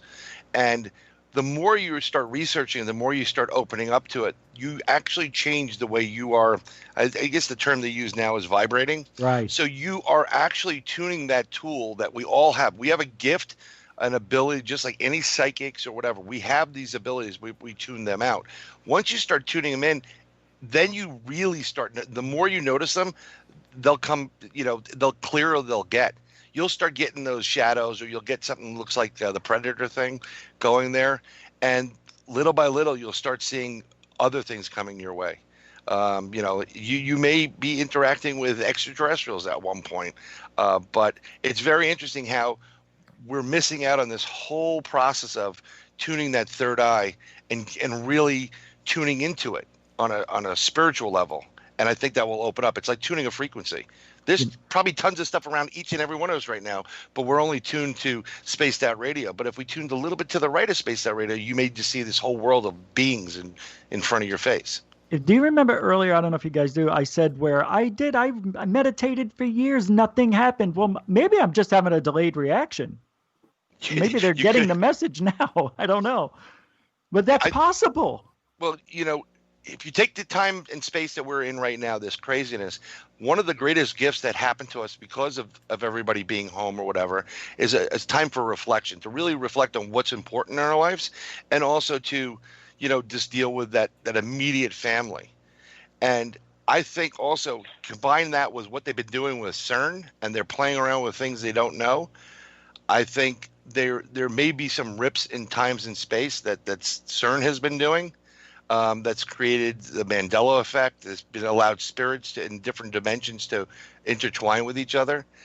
And it gets into a lot of science stuff, but I think that's helping us out. I think we're becoming more spiritual, and that's important. Let's get William Pullin in here in regards to the Ouija board. I know you're a guy who likes his eggs sunny side up. What's your thoughts on whether or not the Ouija board works?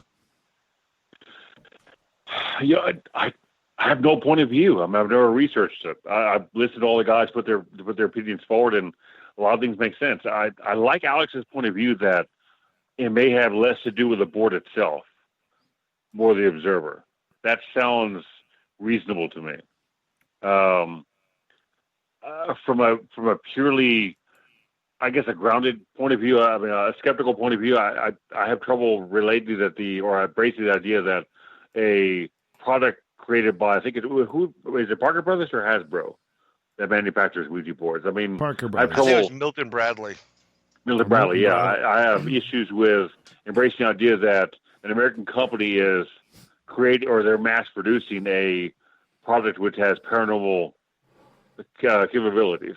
That makes me believe that it's more the observer. It's less about the board, like Alex said. It's more the observer and their ability to tap into other realms of reality beyond our own existence here on Earth. So I'm more comfortable with that. But beyond that, I have no idea what's going on. I really don't, Dave. Sorry, man. Well, as someone who has played with the Ouija board, and I have had, I'm not going to say I haven't had an experience like Rich has, But I've had, some strange things happen with that as well. And, I tend to believe there is something to it. I'm not saying it's a planchette. I'm not saying it's anything, but I do believe what Rich says, that it's almost like we are opening up a portal of some sort in order to bring in and to open up our own spiritual energy for this communication. And because, a Ouija board reminds me of the old adage, back in the 80s and 70s and earlier, when we had party lines on our phone line. All of a sudden you get 4 or 5 people on there and they're all talking at the same time and having a conversation and nobody called each other. It's one of those strange things that I think happens. And I think that's what happens when we open up the Ouija board and we tune right into it. Now, do I recommend it for people? No. Would I use one again myself? I'm like Rich. Absolutely. I haven't had a good experience with it, but I haven't had a bad one. And it draws you in. It makes you want to learn more because it's almost like a slot machine. That one time you pull the handle, you're going to get all aces, or you're going to get all kings, or whatever it may be, whatever slot machine you're playing, right? Don't you feel that way, Rich, as we got about 40 seconds? Yeah, I guess. I was just thinking about things. Yeah, I mean, it's you don't know what you're gambling with, I guess, because I didn't know, and I thought I would know. Hey, if the thing moves, somebody came through. If I catch something, as an EVP, great, I made a connection. Whatever. If I get some evidence, it's proof. Well, it came a different way, I think, and that's what you have to look out for, because you don't know what can happen with these things. You may put up the bat signal, right? I put up the signal, and the first thing that came through, who knows? Could have been evil. Second one could have been nice. Could have killed that second one, and the third one came through more evil, and so on and so forth. And that's the danger of it. We don't know what we're dealing with. We don't know. We don't know if it's real. We don't know if it's fake. We don't know if it's us. We don't know if it's an enhancer. It's spiritual Viagra is what it is.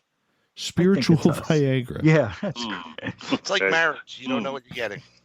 Oh, it is. It goes both directions, ladies and gentlemen. Yeah. No, absolutely. With 30 seconds left here, do you think that we'll ever know whether or not a Ouija board is a good piece of evidence to use to try and get communication, Alex? 30 seconds. No. There's better ways to do it. There's enough places in the world where things happen on a consistent basis out at a haunted house or the Ohio Bashu forest in Romania that you don't need the Ouija board. There's much better, stronger places to go to that we can actually measure the environment or entities that come through or whatever on a consistent basis. So Ouija board will become obsolete. So Ouija board stinks? Or you just don't recommend it? The Ouija board is no good. It's not a real tool, is what... All right, gentlemen, save the argument. Save the argument for next half hour, because we got to get out of here. Hour 3 of Spaced Out Radio continues after this.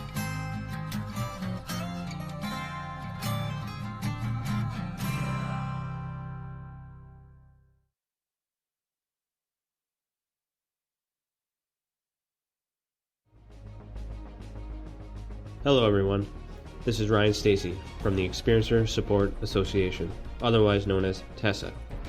We're glad to team up with Spaced Out Radio to help investigate your experiences on the SOR Sightlines Report. Together, we'll investigate the strange sightings and occurrences you've had. We're looking for answers just like you. So fill out a Sightlines Report on the Spaced Out Radio website and let's figure out what's going on together.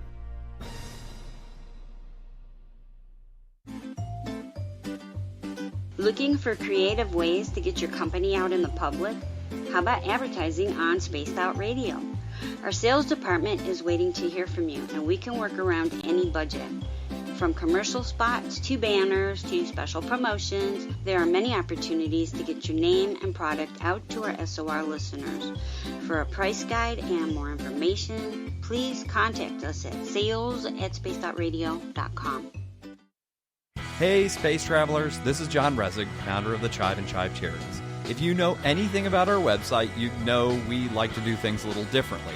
We're not some faceless organization collecting money for a nebulous cause. Our donor dollars go directly toward life-improving items. Then we give those items directly to an underdog who needs it most. To become a donor with Spaced Out Radio's official charity, Chive Charities, just go to chivecharities.org/donate. I'm feeling a little spicy tonight. What to do? What to do? Why not get Bumblefuck? 4 million Scoville units of pure hard rock. Bumblefoot hot sauces come in 3 flavors. The burning Bumble. Tone it down a bit with Bumblicious and throw the sauce on everything. Spicing up. Bumble me, baby. Bumblefoot hot sauce. Get it today at Kajans.com. Hello, this is your guitar man, Ron Bumblefoot Thal, and I have to tell you, I love the response I get for Little Brother is Watching from Spaced Out Radio fans. It's amazing how music can inspire and make people think deeper about what's going on in the supernatural world. You can head over to my website, bumblefoot.com, to check out my music, my guitar workshops, my touring, even check out some of the hot sauces that I'm working on. And make sure you keep on listening, because with Spaced Out Radio, you know Little Brother is watching.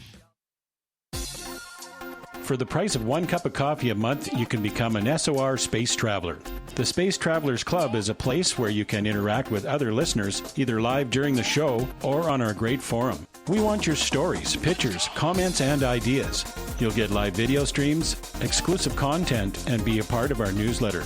Stay in touch with everything SOR. The Space Travelers Club is just $5 a month at spacedoutradio.com.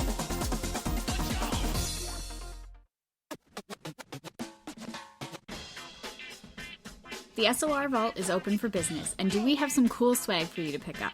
All you have to do is head over to our website and click on the SOR Vault. You have a variety of cool logos to choose from, and put them on anything you want. T-shirts, hoodies, hats, coffee mugs, you name it, we can get it to you. So do your shopping by supporting the store you love. Get your Spaced Out Radio swag at the SOR Vault today.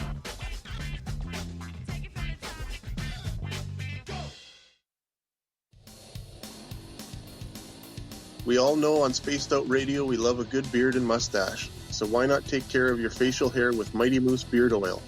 Made in Canada, we're taking care of beards and stashes around the world.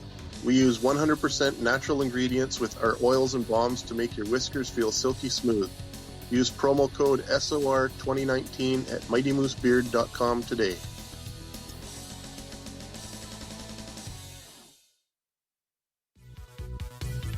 Hello, Space Travelers. It's me again, Carl.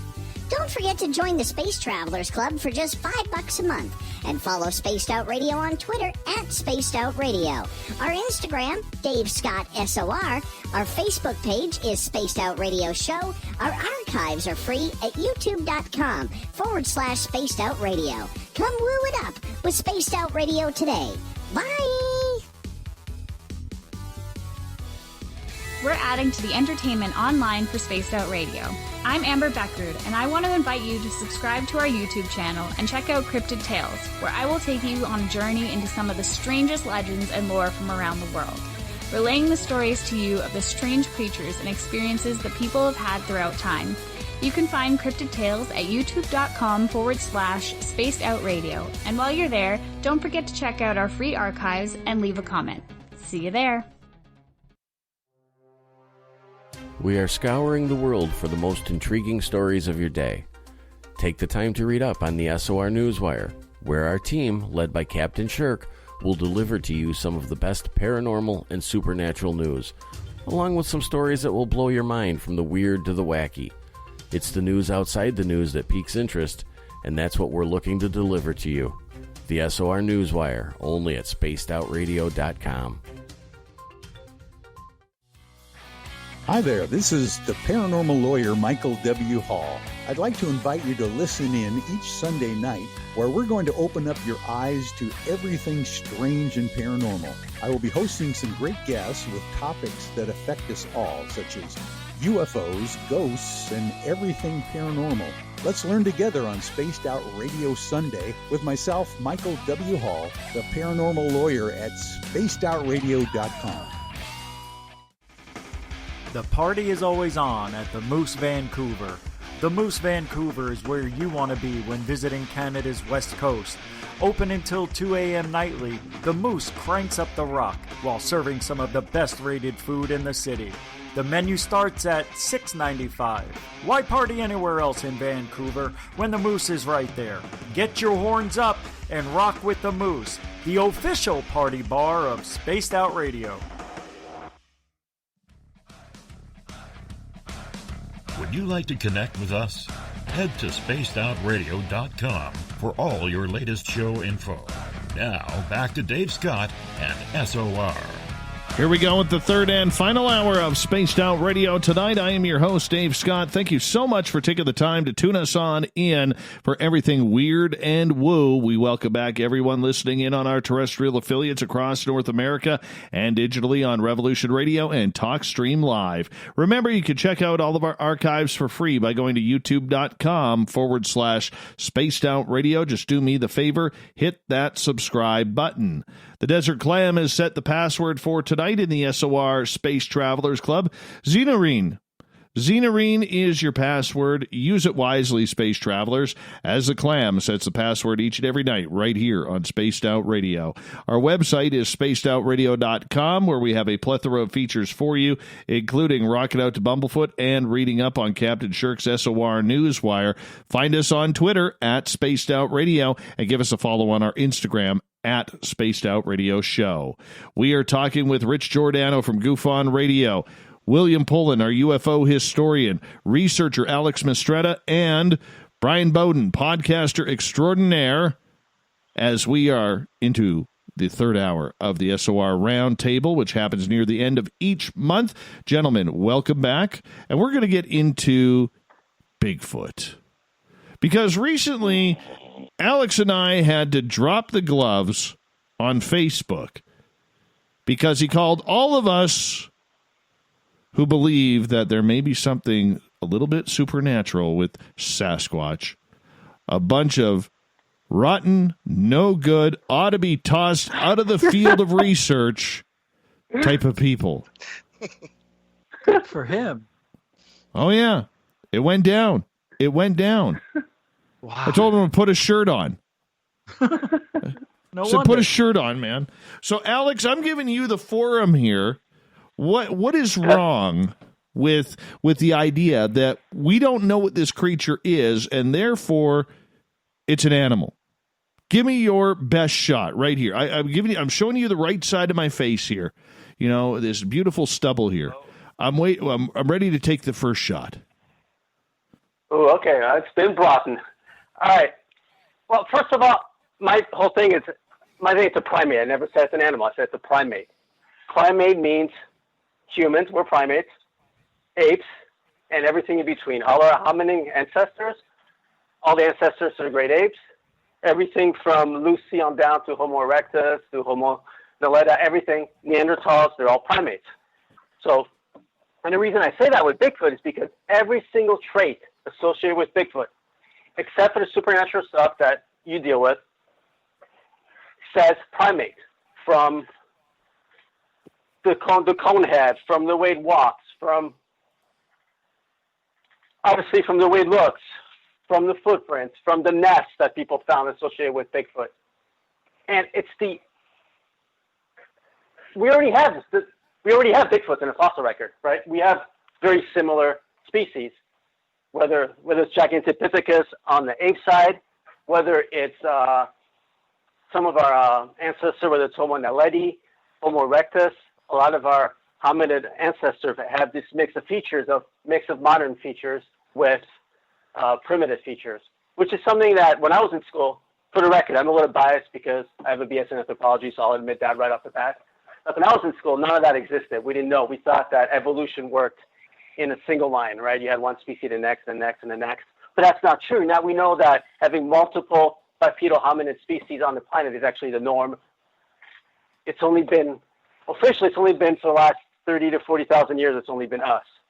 So everything about Bigfoot fits in within that paradigm, and that's why I say it's a primate, without getting too many specifics.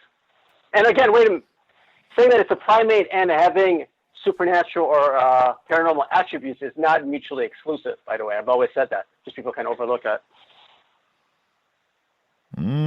Sounds like a little bit of butt kissing there, if you ask me. I'm just saying. No. Well, let me get it straight. I want to be a butt kisser. If you deny evolution, people deny evolution, deny that Bigfoot seems to be a primate, that Bigfoot is strict alien or supernatural is 100% full of shit, and you're a moron. So I'm not backtracking from that. I gotta bleep that one, man. I gotta bleep that one. Okay, sorry. I don't want to be accused of butt kissing. All right. My argument to this is this. Okay, is the fact that we don't know what this is. We don't have a body. We don't have any sort of evidence outside of a few hair samples, footprints, maybe some handprints, the odd teeth print that came out of both Indiana and Mount St. Helens, and some scat. All right? There is no bone structure. There is no nothing. We also cannot, without proper investigation, deny the experiences that people have had where this creature disappears right in front of them, which if you look at a lot of First Nations, American Indian legends regarding this, I don't think that we can dismiss those without proper investigation. And I think too many times we try and look and hide behind the word science when it comes to something that we don't know about. Therefore, if we're going to be doing that, are we really conducting anything scientific if we aren't investigating everything about the evidence the way it's shown? But we got to start somewhere, right? We have to build a hypothesis. We have to start at the beginning. The paranormal attributes, that comes later. First, we need to know what that species really is at its origin, biologically, what it is. And look, if Bigfoot existed, it came from somewhere, right? The most likely culprit would have to be Eurasia, because that's where all the fossil is of every species on the planet ever looked like Bigfoot. But so even today you have sightings there, right? You got the Yeti in Nepal, Bhutan, and Tibet.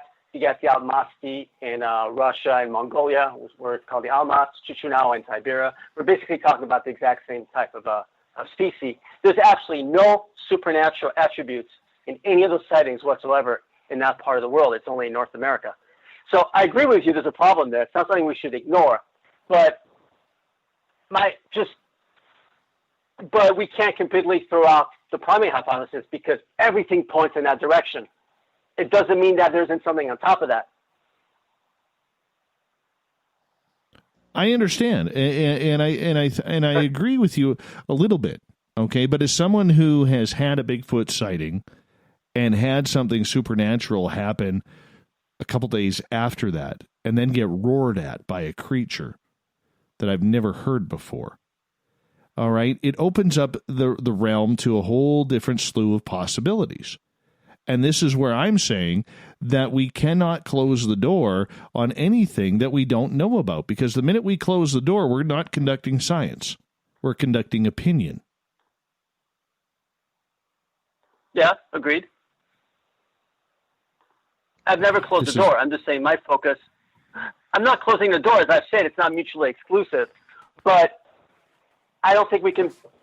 But the primate aspect of it, looking for the bones and the fecal sample, whatever, hair sample, that's something that we can do actively, and we can get data, we can get results, we can find a body, we can film a Bigfoot. All these things we can actually do if we, had enough money and time, again, like everything else. So I think, to me, that's where the focus should be. All the paranormal stuff comes later, because that's something you can't actively prove right now. So, again, like I said, it's not mutually exclusive, but we have to have priorities, and we have to have a working hypothesis to begin with. One that we can actually go on and take steps, and eventually turn into a theory. All right, William Pullin, what says you? You've heard both sides of the debate.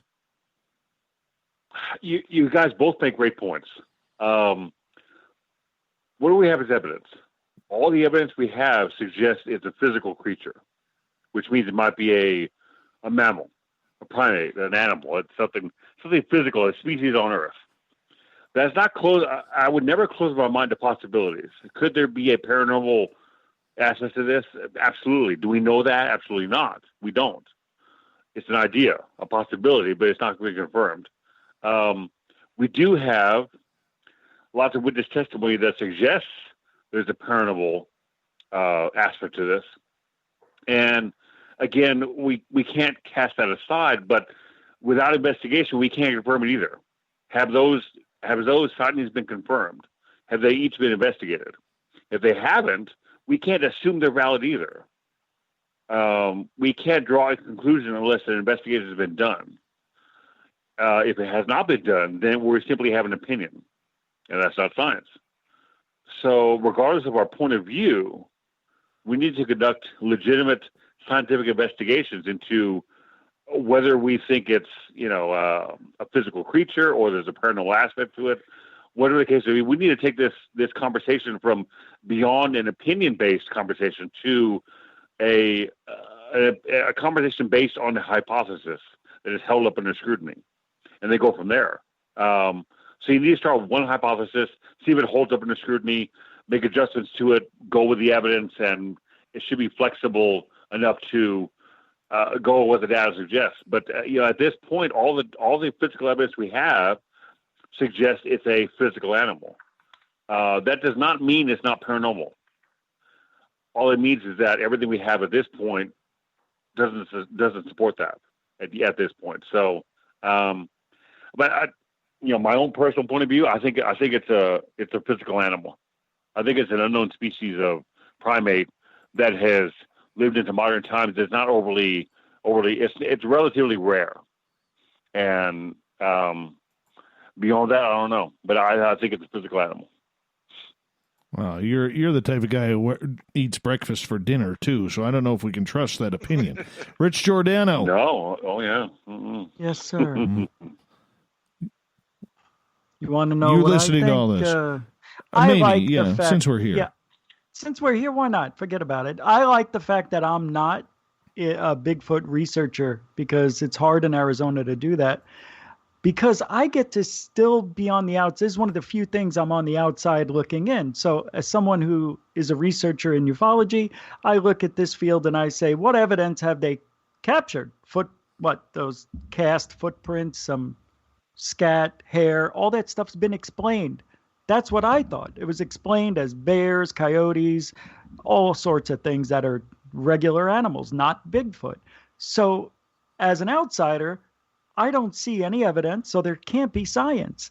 There could only be the thought, wow, if that was a Bigfoot sound, I didn't recognize it. It must be Bigfoot theory. I don't like it. That reminds me of the BFRO people who always came up with nothing. What was that? I don't know. I heard the same thing. What do you think it is? I don't know. Let's knock on a tree. And then they knock on a tree. For all they know, it could be another guy half a mile away doing what they're doing. They just didn't run into each other. I don't know. I want to believe Bigfoot is real because the stories are fascinating. I believe these people didn't just see a bear and they got so scared it turned into a Bigfoot because they were scared. No, there might be something out there. I just would like to see evidence. And until then, it doesn't exist. You can't say something exists if you don't have anything to prove it exists. Anyway. All right, let's go to Bryan Bowden. I've been researching Bigfoot for a while. I always thought Pacific Northwest, but there's plenty of them in New York State and Connecticut and Pennsylvania. We had a nice encounter on a day-night investigation, deep in the woods, pitch black. We had full spectrum FLIR, low light, every type of camera you could think of. We had bluff charges. We had our rock thrown, and My original thought with Bigfoot is primate, some kind of that line right there. And I never thought of the woo side of it. And I hate the term woo, but that's the paranormal based stuff, until this creature moved from point A, where we were, to 2 miles down the road in less than a second. And then I started looking into more research, and you get reports of these things almost dematerializing from people. I don't know what this creature is. I don't know. I think there's more. There's like a gene experiment going on with this thing where it has some of the characteristics of a human. So when you're doing the DNA, you're going to get like, oh, it's just a human hair. But it's off. Is it a missing link? Possibly. That's a better theory. Could it be an interdimensional creature? And initially I would never have said that, but I'm thinking, yes, it could. There's a lot of things. We have a lot of animals that we have yet to research that can do incredible things that are beyond our comprehension. It's almost magical. And I always go back to the octopus. That creature should not be on this planet. There's no way it should be here. There's no rhyme or reason for it, but it can mimic any type of color, form, or whatever it wants, shape, and it's still here. We just don't have anything in public view that we can physically do tests on. And that's the problem. That's where the research stops. Until you physically can have a creature, you're done. It's all hypothesis, whether you're on the ape side or not. So people are saying, but Rich is wrong. There is evidence. It's inconclusive evidence. It's not provable evidence. Yes, there may be something out there, but until we actually have the body, we don't have a provable thing that matches up with it. Come on, man. Yes. No, that's 100%. That's the problem. Yeah. I mean, I have a 17-inch print we got. We found upstate New York, and definitely looked like there's a couple of prints that looked like it took a step down off a 6-foot bank. So it was a big boy or big girl, but I don't physically have it. I've seen flashes of something that will mimic it. I've heard, this is the greatest thing, when you start doing the tree knock things and when a Bigfoot's present, the woods go silent. When you're having a Bigfoot experience, whether you physically, you're seeing them or you can feel this tense, and everything goes silent. Everything shuts nighttime, up. Right? It's also nighttime. I've had that during the day. Wow. You have dogs barking around, and all of a sudden you hear something like a whoop or whatever, and the dogs just stop. Couldn't this just be from Gigantopithecus from 10,000 years ago that stood 8 to 10 feet tall? We have evidence? That's what everybody's leaning towards, but why are they so evasive? Because I'll tell you why. I didn't mean to interrupt, but if I don't, I'll forget. What if they've been around so long, saw the growth of man, but have a system in place because they're smart, that they actually hollowed trees out and they hide in a tree system that we wouldn't be able to detect? I've heard people like loggers saying they chopped trees down and there was nothing inside of them. That's bizarre. So maybe they're making some sort of underground tunnel system, cave system that we just don't know about. I agree with that. I mean, I agree that they're masters at blending into the environment. Yeah, that's their world, you know. But it's, I don't think it's them knowing that man is out of control and we're just going to stay here. I think it's a totally different species, and I think there's several different variants of those species. And when you were mentioning, I forgot who was mentioning about, like, you go into Europe and Tibet and whatever, those creatures are so aggressive, all the reports, really aggressive. No one's sticking around long enough to see, get any more information, whether they can disappear or dematerialize or whatever some of that paranormal stuff is. But we do get a lot of these reports now here. And it depends on where you are. If you're in Ohio and the Ohio grassman, super aggressive. I don't know why, but that specific species or that specific Bigfoot, very aggressive. They don't want to have anything to do with anybody. They'll go after you. They'll attack you. But the problem is, where are the bones? Where are the bodies? Do they dematerialize? Do they bury them? I mean, these are the reports. They're very clan-based. So you would think that if a bear falls in the wood, dies in the woods, someone's going to feed on it, and then you're going to find some kind of carcass. But I don't even hear reports of bears being found. Bear? You mean like bear bones? Yeah, bear bones. I've seen two. Oh, I've seen two. You know, in general, I mean, we have bear here, but you know, you'll get some deer, you'll get some other, you know, rodent type of animals, raccoons, whatever, but you never really see a big game like a big cat. You don't see, you know, too many bare bones. Yeah. So what's happening to them, and who's taking them, or what are they doing with them? It's a huge place, though. Oh, I, you know, this is the problem. People, you know, why can't we find it? Well, if you just go to Pennsylvania alone, which has a massive amount of sightings, the minute you drive into any part of Pennsylvania, it's all woods. I mean, anything can hide there. It's a needle in a haystack. Even 50 Bigfoot can hide there. They could be standing right in front of you. And if they have the ability to cloak themselves, using infrasound or something like that to warp the visible waves, forget it. They could be standing right next to you and you wouldn't even know it, because even if you're really trying to get into the research, it's a great creature. So why doesn't Bigfoot just, like, when you hear of a woman seeing Bigfoot out in her backyard, why doesn't he try to make contact with the nice looking woman, or why don't they come up to people? If I guess they figured they have. There's a lot of reports of Bigfoot that are interacting. My first experience with the Sasquatch took place in a summer camp, sleepaway camp, western part of Connecticut. 3:00 in the morning. This thing was staring in my window. Oh my God. And I was on a bunk bed, so I was pretty high up. And if you go outside, in order for his head to be in that window, he had to be at least 7 feet tall by the shoulders. This thing is staring in the window. It smelled horrible like skunk. Yeah. I was very unnerved by it. I stood, I was in bed for an hour. I would not move. I froze. And it looked like, if you look like Cro-Magnon Man or whatever, you couldn't see all the features, but there was definitely eyes and nose, and it was tilting its head looking in. There's tons of reports. There are reports of younger Bigfoot actually interacting in national parks with young kids, specifically more girls than boys. And they're exchange, they'll exchange flowers, and they'll give them a ribbon, but it's not as an aggressive creature in this.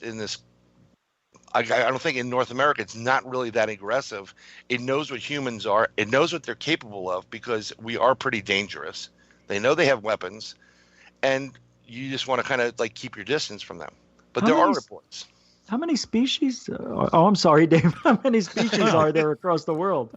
Anybody know? Well, I mean, there's about 7 variants that a couple of people have done research on it. There's about 7 different variants that they're known from more chimpanzee or more human-like to more baboon-like.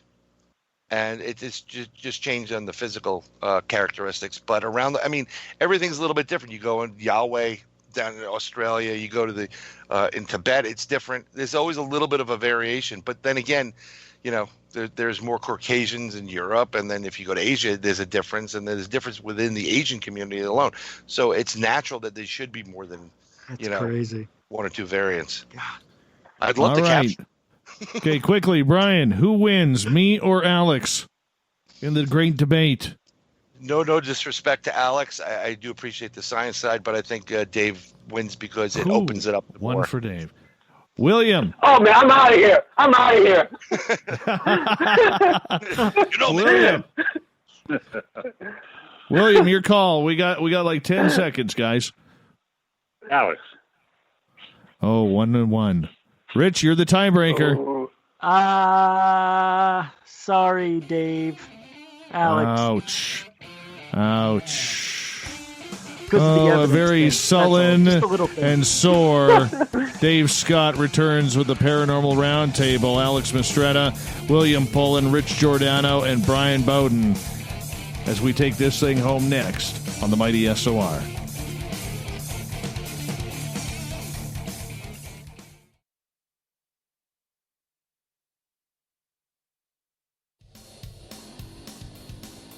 We all know on Spaced Out Radio we love a good beard and mustache, so why not take care of your facial hair with Mighty Moose Beard Oil?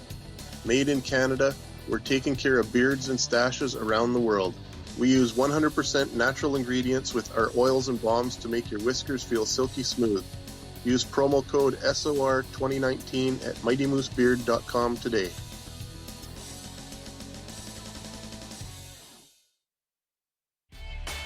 cold drinks, great food, and the best music in Vancouver.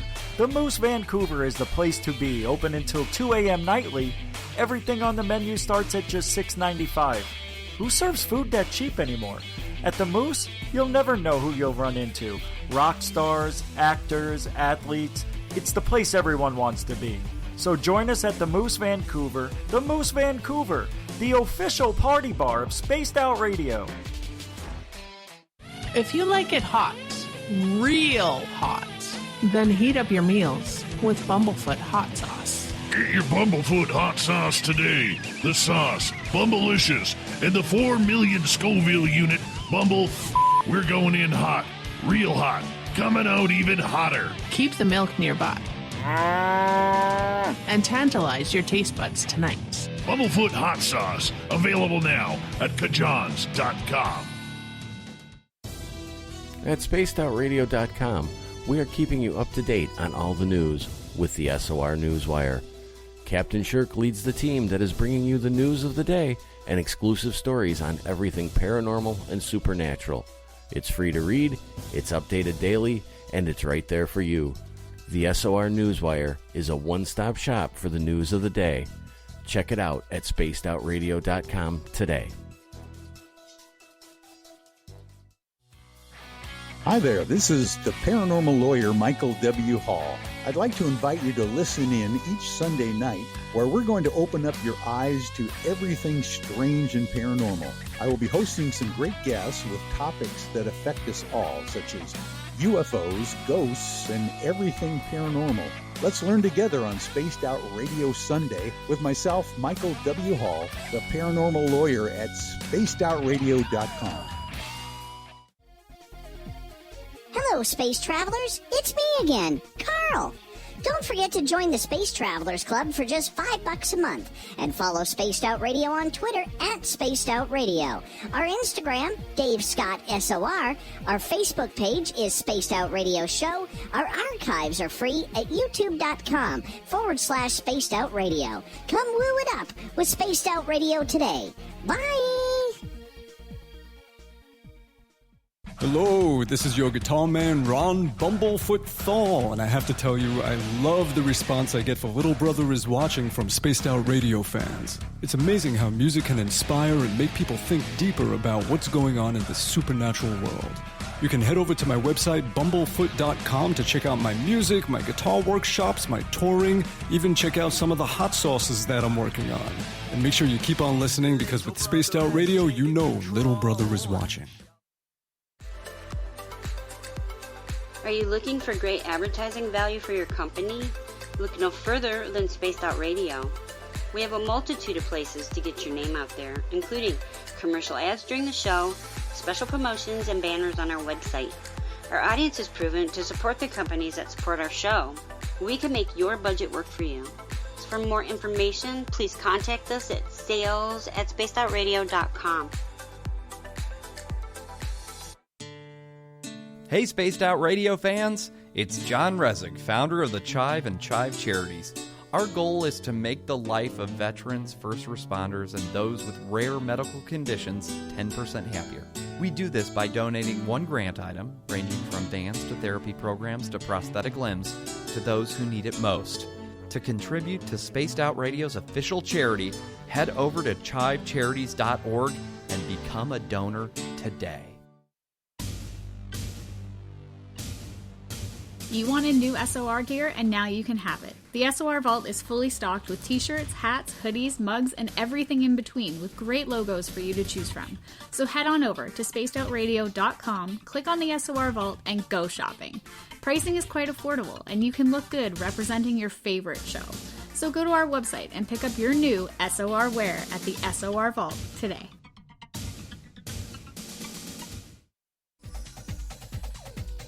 Hey everybody, the SOR Space Travelers is open. For just $5 a month, you can hang out with Dave and our crew privately in our members-only section. With your signing, you'll receive newsletters on what's going on with Spaced Out Radio. You'll have direct contact with the host during the show in our chat, live streaming videos, and a great forum for your posts and more. Become a space traveler now at spacedoutradio.com.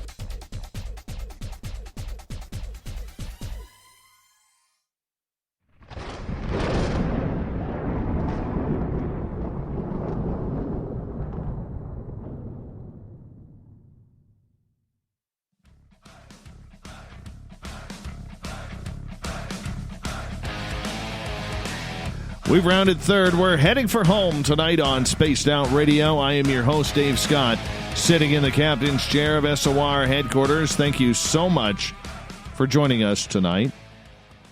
I want to remind all of you that if you have missed portions of this show or others, you can check out our free archives by going to youtube.com/Spaced Out Radio. Just do me the favor, hit that subscribe button. Our website is spacedoutradio.com. We have a plethora of features for you there, including rocking out to Bumblefoot and reading up on Captain Shirk's SOR Newswire.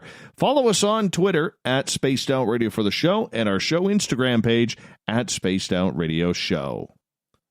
For the final time tonight, we introduce the panel of the SOR Roundtable. Joining me tonight, we have Bryan Bowden. He is a podcaster out of the beautiful state of New York. You can hear him on about 1,623 podcasts around North America. We have William Pullin, who never investigates UFOs without wearing his khaki pants and Stan Smith 1976 tennis sneakers. We have Alex Mistretta, who thinks that T-shirts are overrated. And from GUFON Radio, the man who is debating whether or not to tell his biggest secret to the next love of his life, Rich Giordano. True. It is true. I don't know.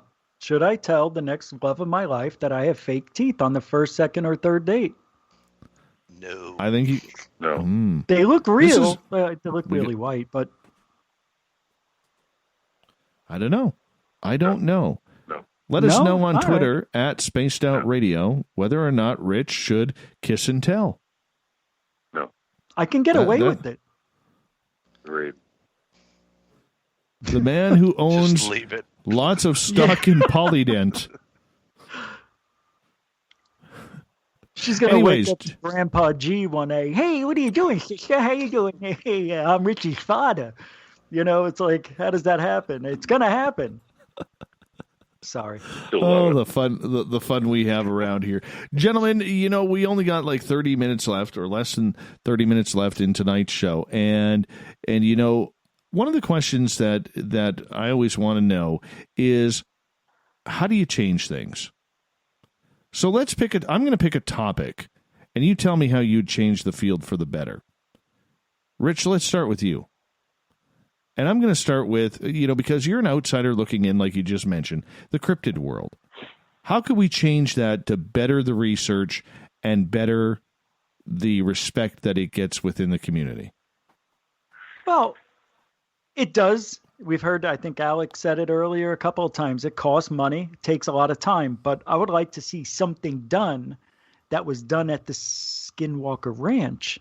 Stay in an area for a year, maybe two, and invite him to come over or them to come over and document it. And if the longer you're there, hopefully they'll come up. That's all I'm trying to say. Maybe do something on a year, document it. No, people are going out on weekends, maybe a week, I hear. I don't know people who stay out longer than a week or two. I've never heard of it.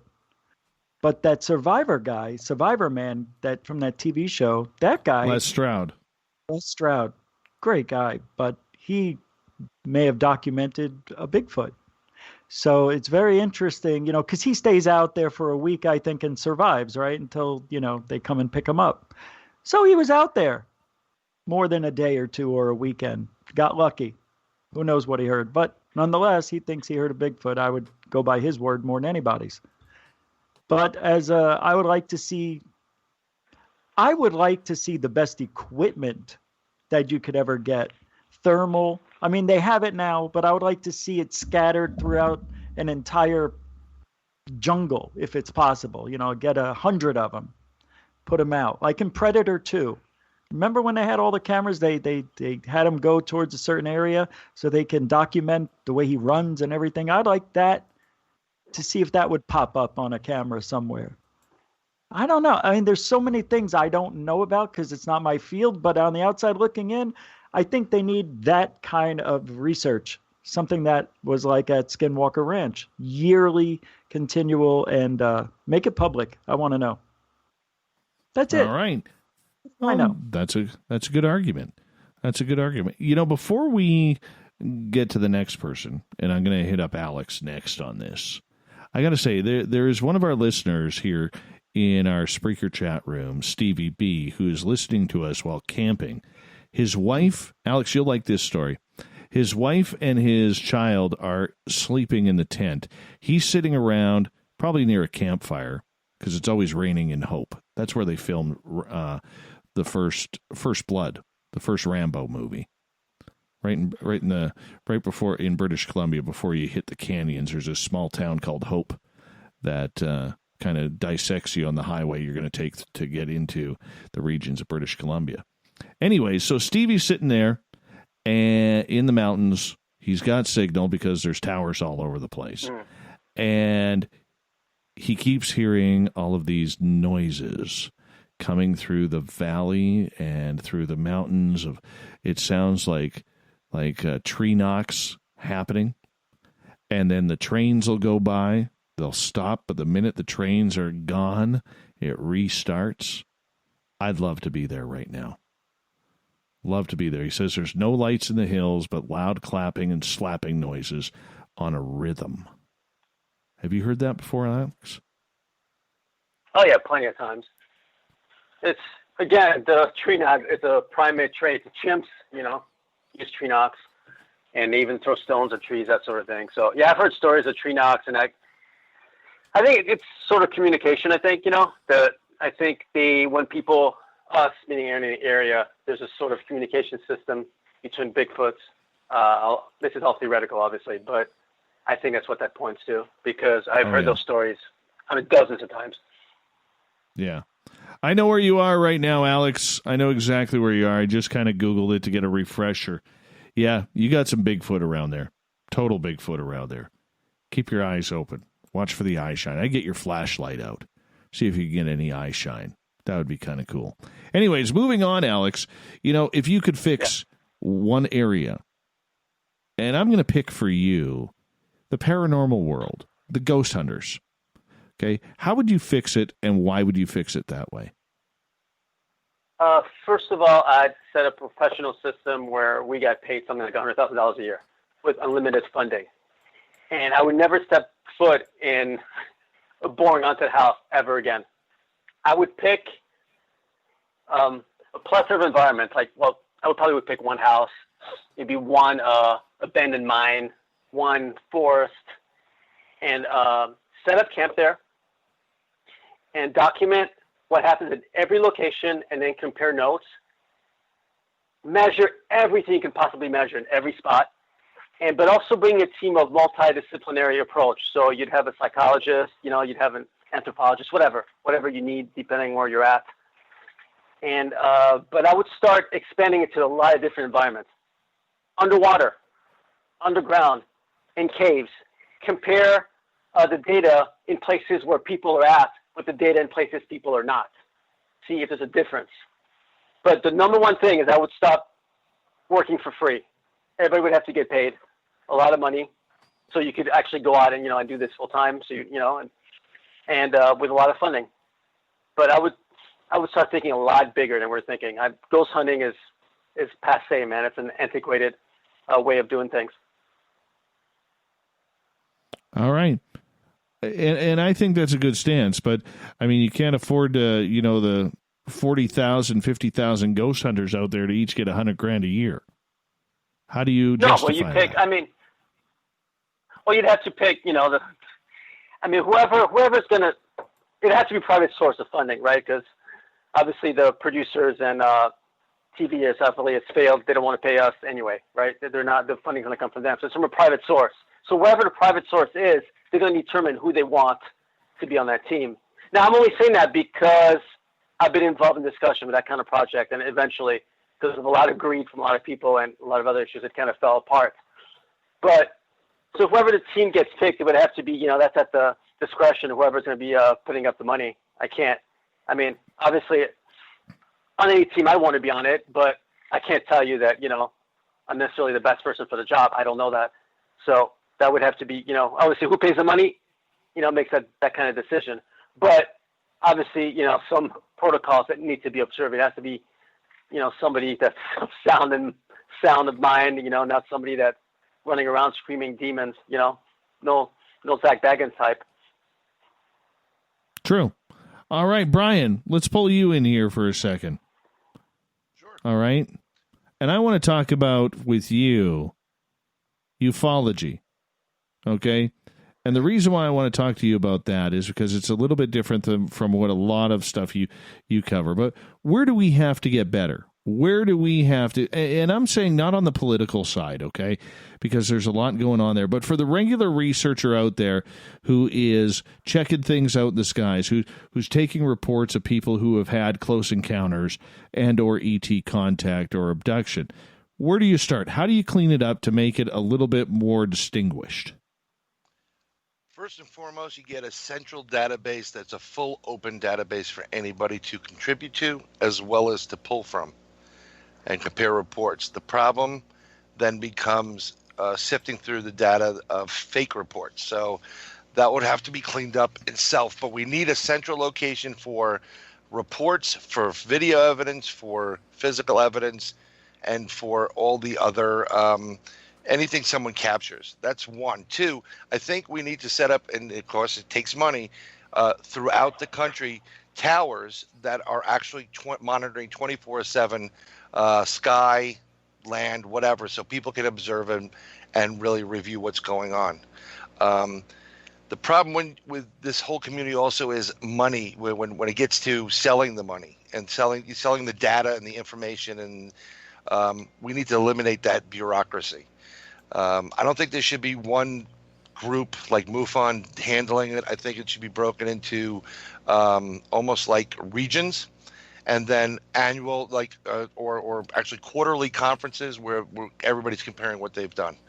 Go back into the research, break it down, see any clicks and ticks, and any correlations, and then send a team in there to that one area and look for that, what you've discovered. That's the best way to deal with it.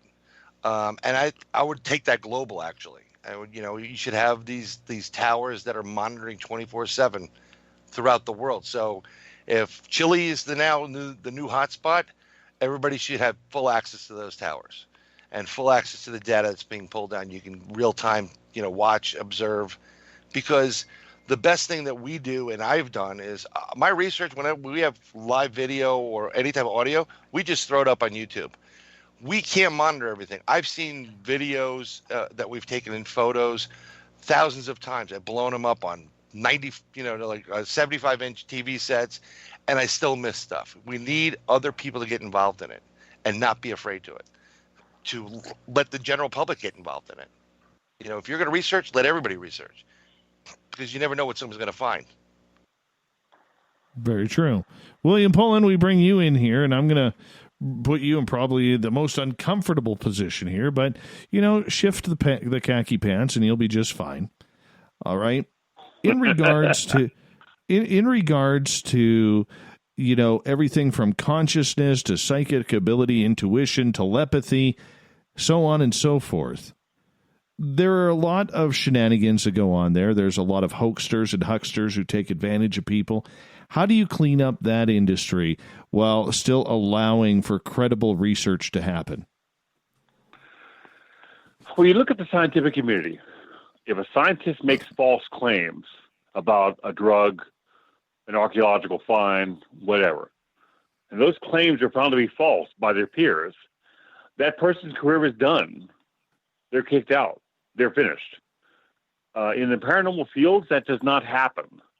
Hence, we have hoaxsters, charlatans, liars who make a living at this, who are consistently able to make these false claims, who consistently are believed by individuals in the community. That has to stop. We all know in the political realm, there's a lot of fake news. There's a lot of misinformation, disinformation, invalid content. That is very prevalent in the paranormal fields. Whether you're talking ufology, cryptozoology, it runs the gamut. We need to eliminate that. We have a hard enough time trying to find valid data about any of these topics without having to swim past and eliminate all this false data, all these hoaxed cases, all these people that are giving testimony that are proven to be liars. If we can eliminate all the false data and get to a core of quality information regardless of the topic, we'd be a lot further on than we are now. Unfortunately, that's not the case. But if we could do that and eliminate all the liars and charlatans, that would leave us with a core of quality information about all these topics. That's where we want to be, and that's essential. And I must second the ideas that everyone else brought up. A worldwide database, funding for researchers, involving other qualified individuals from outside this field, all great ideas, all logical ideas that should have been implemented decades ago. For some reason, they're not. There's no reason why we shouldn't do that, but hasn't happened yet. So all great ideas. And with 5.5 minutes to go, guys, let's continue this discussion because, we can change the world in 5 minutes here. The entire paranormal world, we can change it. When you listen to each other speak, and I think we're all kind of on the same page, trying to find that continuity, that unity that every field needs. How do you get rid of the liars and the charlatans when people are so quick? I mean, whether we don't need to name names. We know who the players are. I mean, in ufology, you could think of Corey Goode. You could think of in the psychic realm of, Madame Cleo and people like that. In the ghost hunters realm, there's been enough hoaxsters out there who have been, outed a number of times for faking evidence. How do you clean that up? How do you clean up this industry? And is this industry potentially setting up for its own set of rules and regulations? Is that possible? Alex? I've lost hope. I don't think it's possible. I think, and if there is, to be honest, I can't answer your question. I have no idea at all. Does that bother you? Oh, it drives me crazy. What do you think I put up all those mad posts on Facebook? Because it pisses me off, to no end. It really does. It drives me insane. And I don't know what to do about it, except to lash out. I'm going to be really honest about it. All right. Bryan, your thoughts? I think it's virtually impossible to get rid of the people that are doing this. There's so many of them now that are it's all about paranormal celebrity and money. And everybody's trying to – people throw people under the bus. I've seen it. And it's all about getting fame and making that one statement, and they don't care if they crush. And I think you need to just start calling these people out and getting them out and just really hammering them, because it's doing a disservice to everybody. It's really a tough field. There's so many egos here, and everybody wants to be the next whatever. Zach Baggins have their own show. Everybody has a show now. Who cares? No. We gotta just maybe take the money out of it somehow, if you can. Mm-hmm. All right, let's move over to William. I don't have any hope as far as getting rid of these people. You have to hold them accountable. You have to call them out, but in a professional way. That way you don't look like you're really attacking them, which is a fine line to walk, but it's doable. And how do we get past this, I guess, on an individual basis? All we can do is hold ourselves accountable and hold ourselves to a very high standard of professionalism. We can't be amateurish. We have to be focused on our goals as a researcher, as a historian, as a field investigator, as an author, whatever the case may be. Hold our integrity very high as individuals, and perhaps as a group, as a community, we can move it forward. But eliminating liars and charlatans is very difficult to do. Little Richie G, you got the final word. And what was that final question? Really? Yeah, really. I'm sorry. How would you clean up ufology? Oh, that was still on that. Okay. I thought we already did all that. Yeah, that's right. I did Bigfoot. Sorry, I was conversing in the chat room. Final thought. How do we clean it up? From all the charlatans and people trying to take advantage. We just don't give them a voice, but they will give themselves a voice. And I heard somebody say everybody's got a show. Everybody does, it seems like. There's a couple of people out there who shouldn't have a show, but they have a huge following because of what they're saying. No evidence, no proof. That's what bothers me. We need to stop somehow And I don't know if we can do it now in this culture. Stand up to them. You can't. I tried doing that years ago when people were mad. You know, doing it now, what do we do? How do you clean it up? It's just, don't converse with them. Don't give them the voice. But then how do you know about them? Like, there's new people coming in every day. They don't know that Secure Team 10 has this history. Sorry, but he does have a bad history, and it's bad for ufology, but he puts up all these cool videos, man. I don't care about ufology. Most people don't. How do you clean it up? I don't know. Been trying to do it for 15 years, Dave. You can't. You just can't. Gentlemen, I want to say a big thank you for both of you coming on. Actually, all four of you coming on Spaced Out Radio tonight.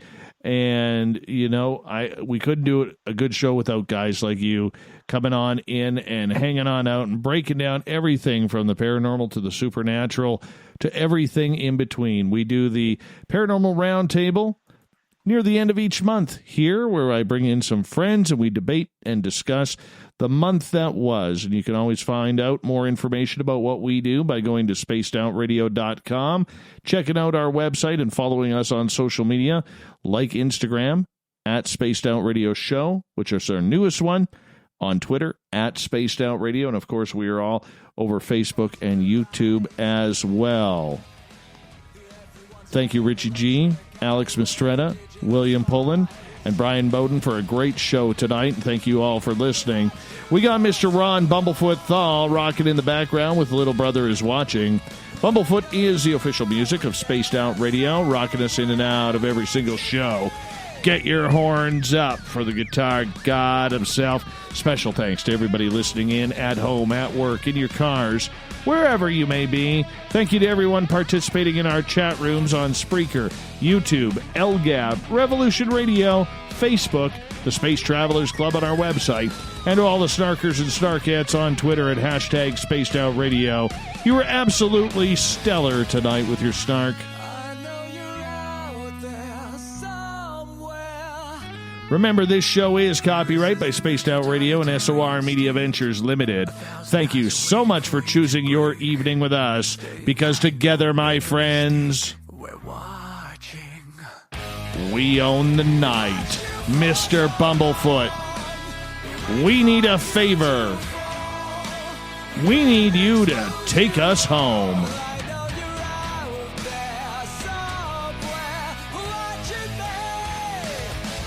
Remember, everybody, the Woo train may be parked for the night, but we shall ride again.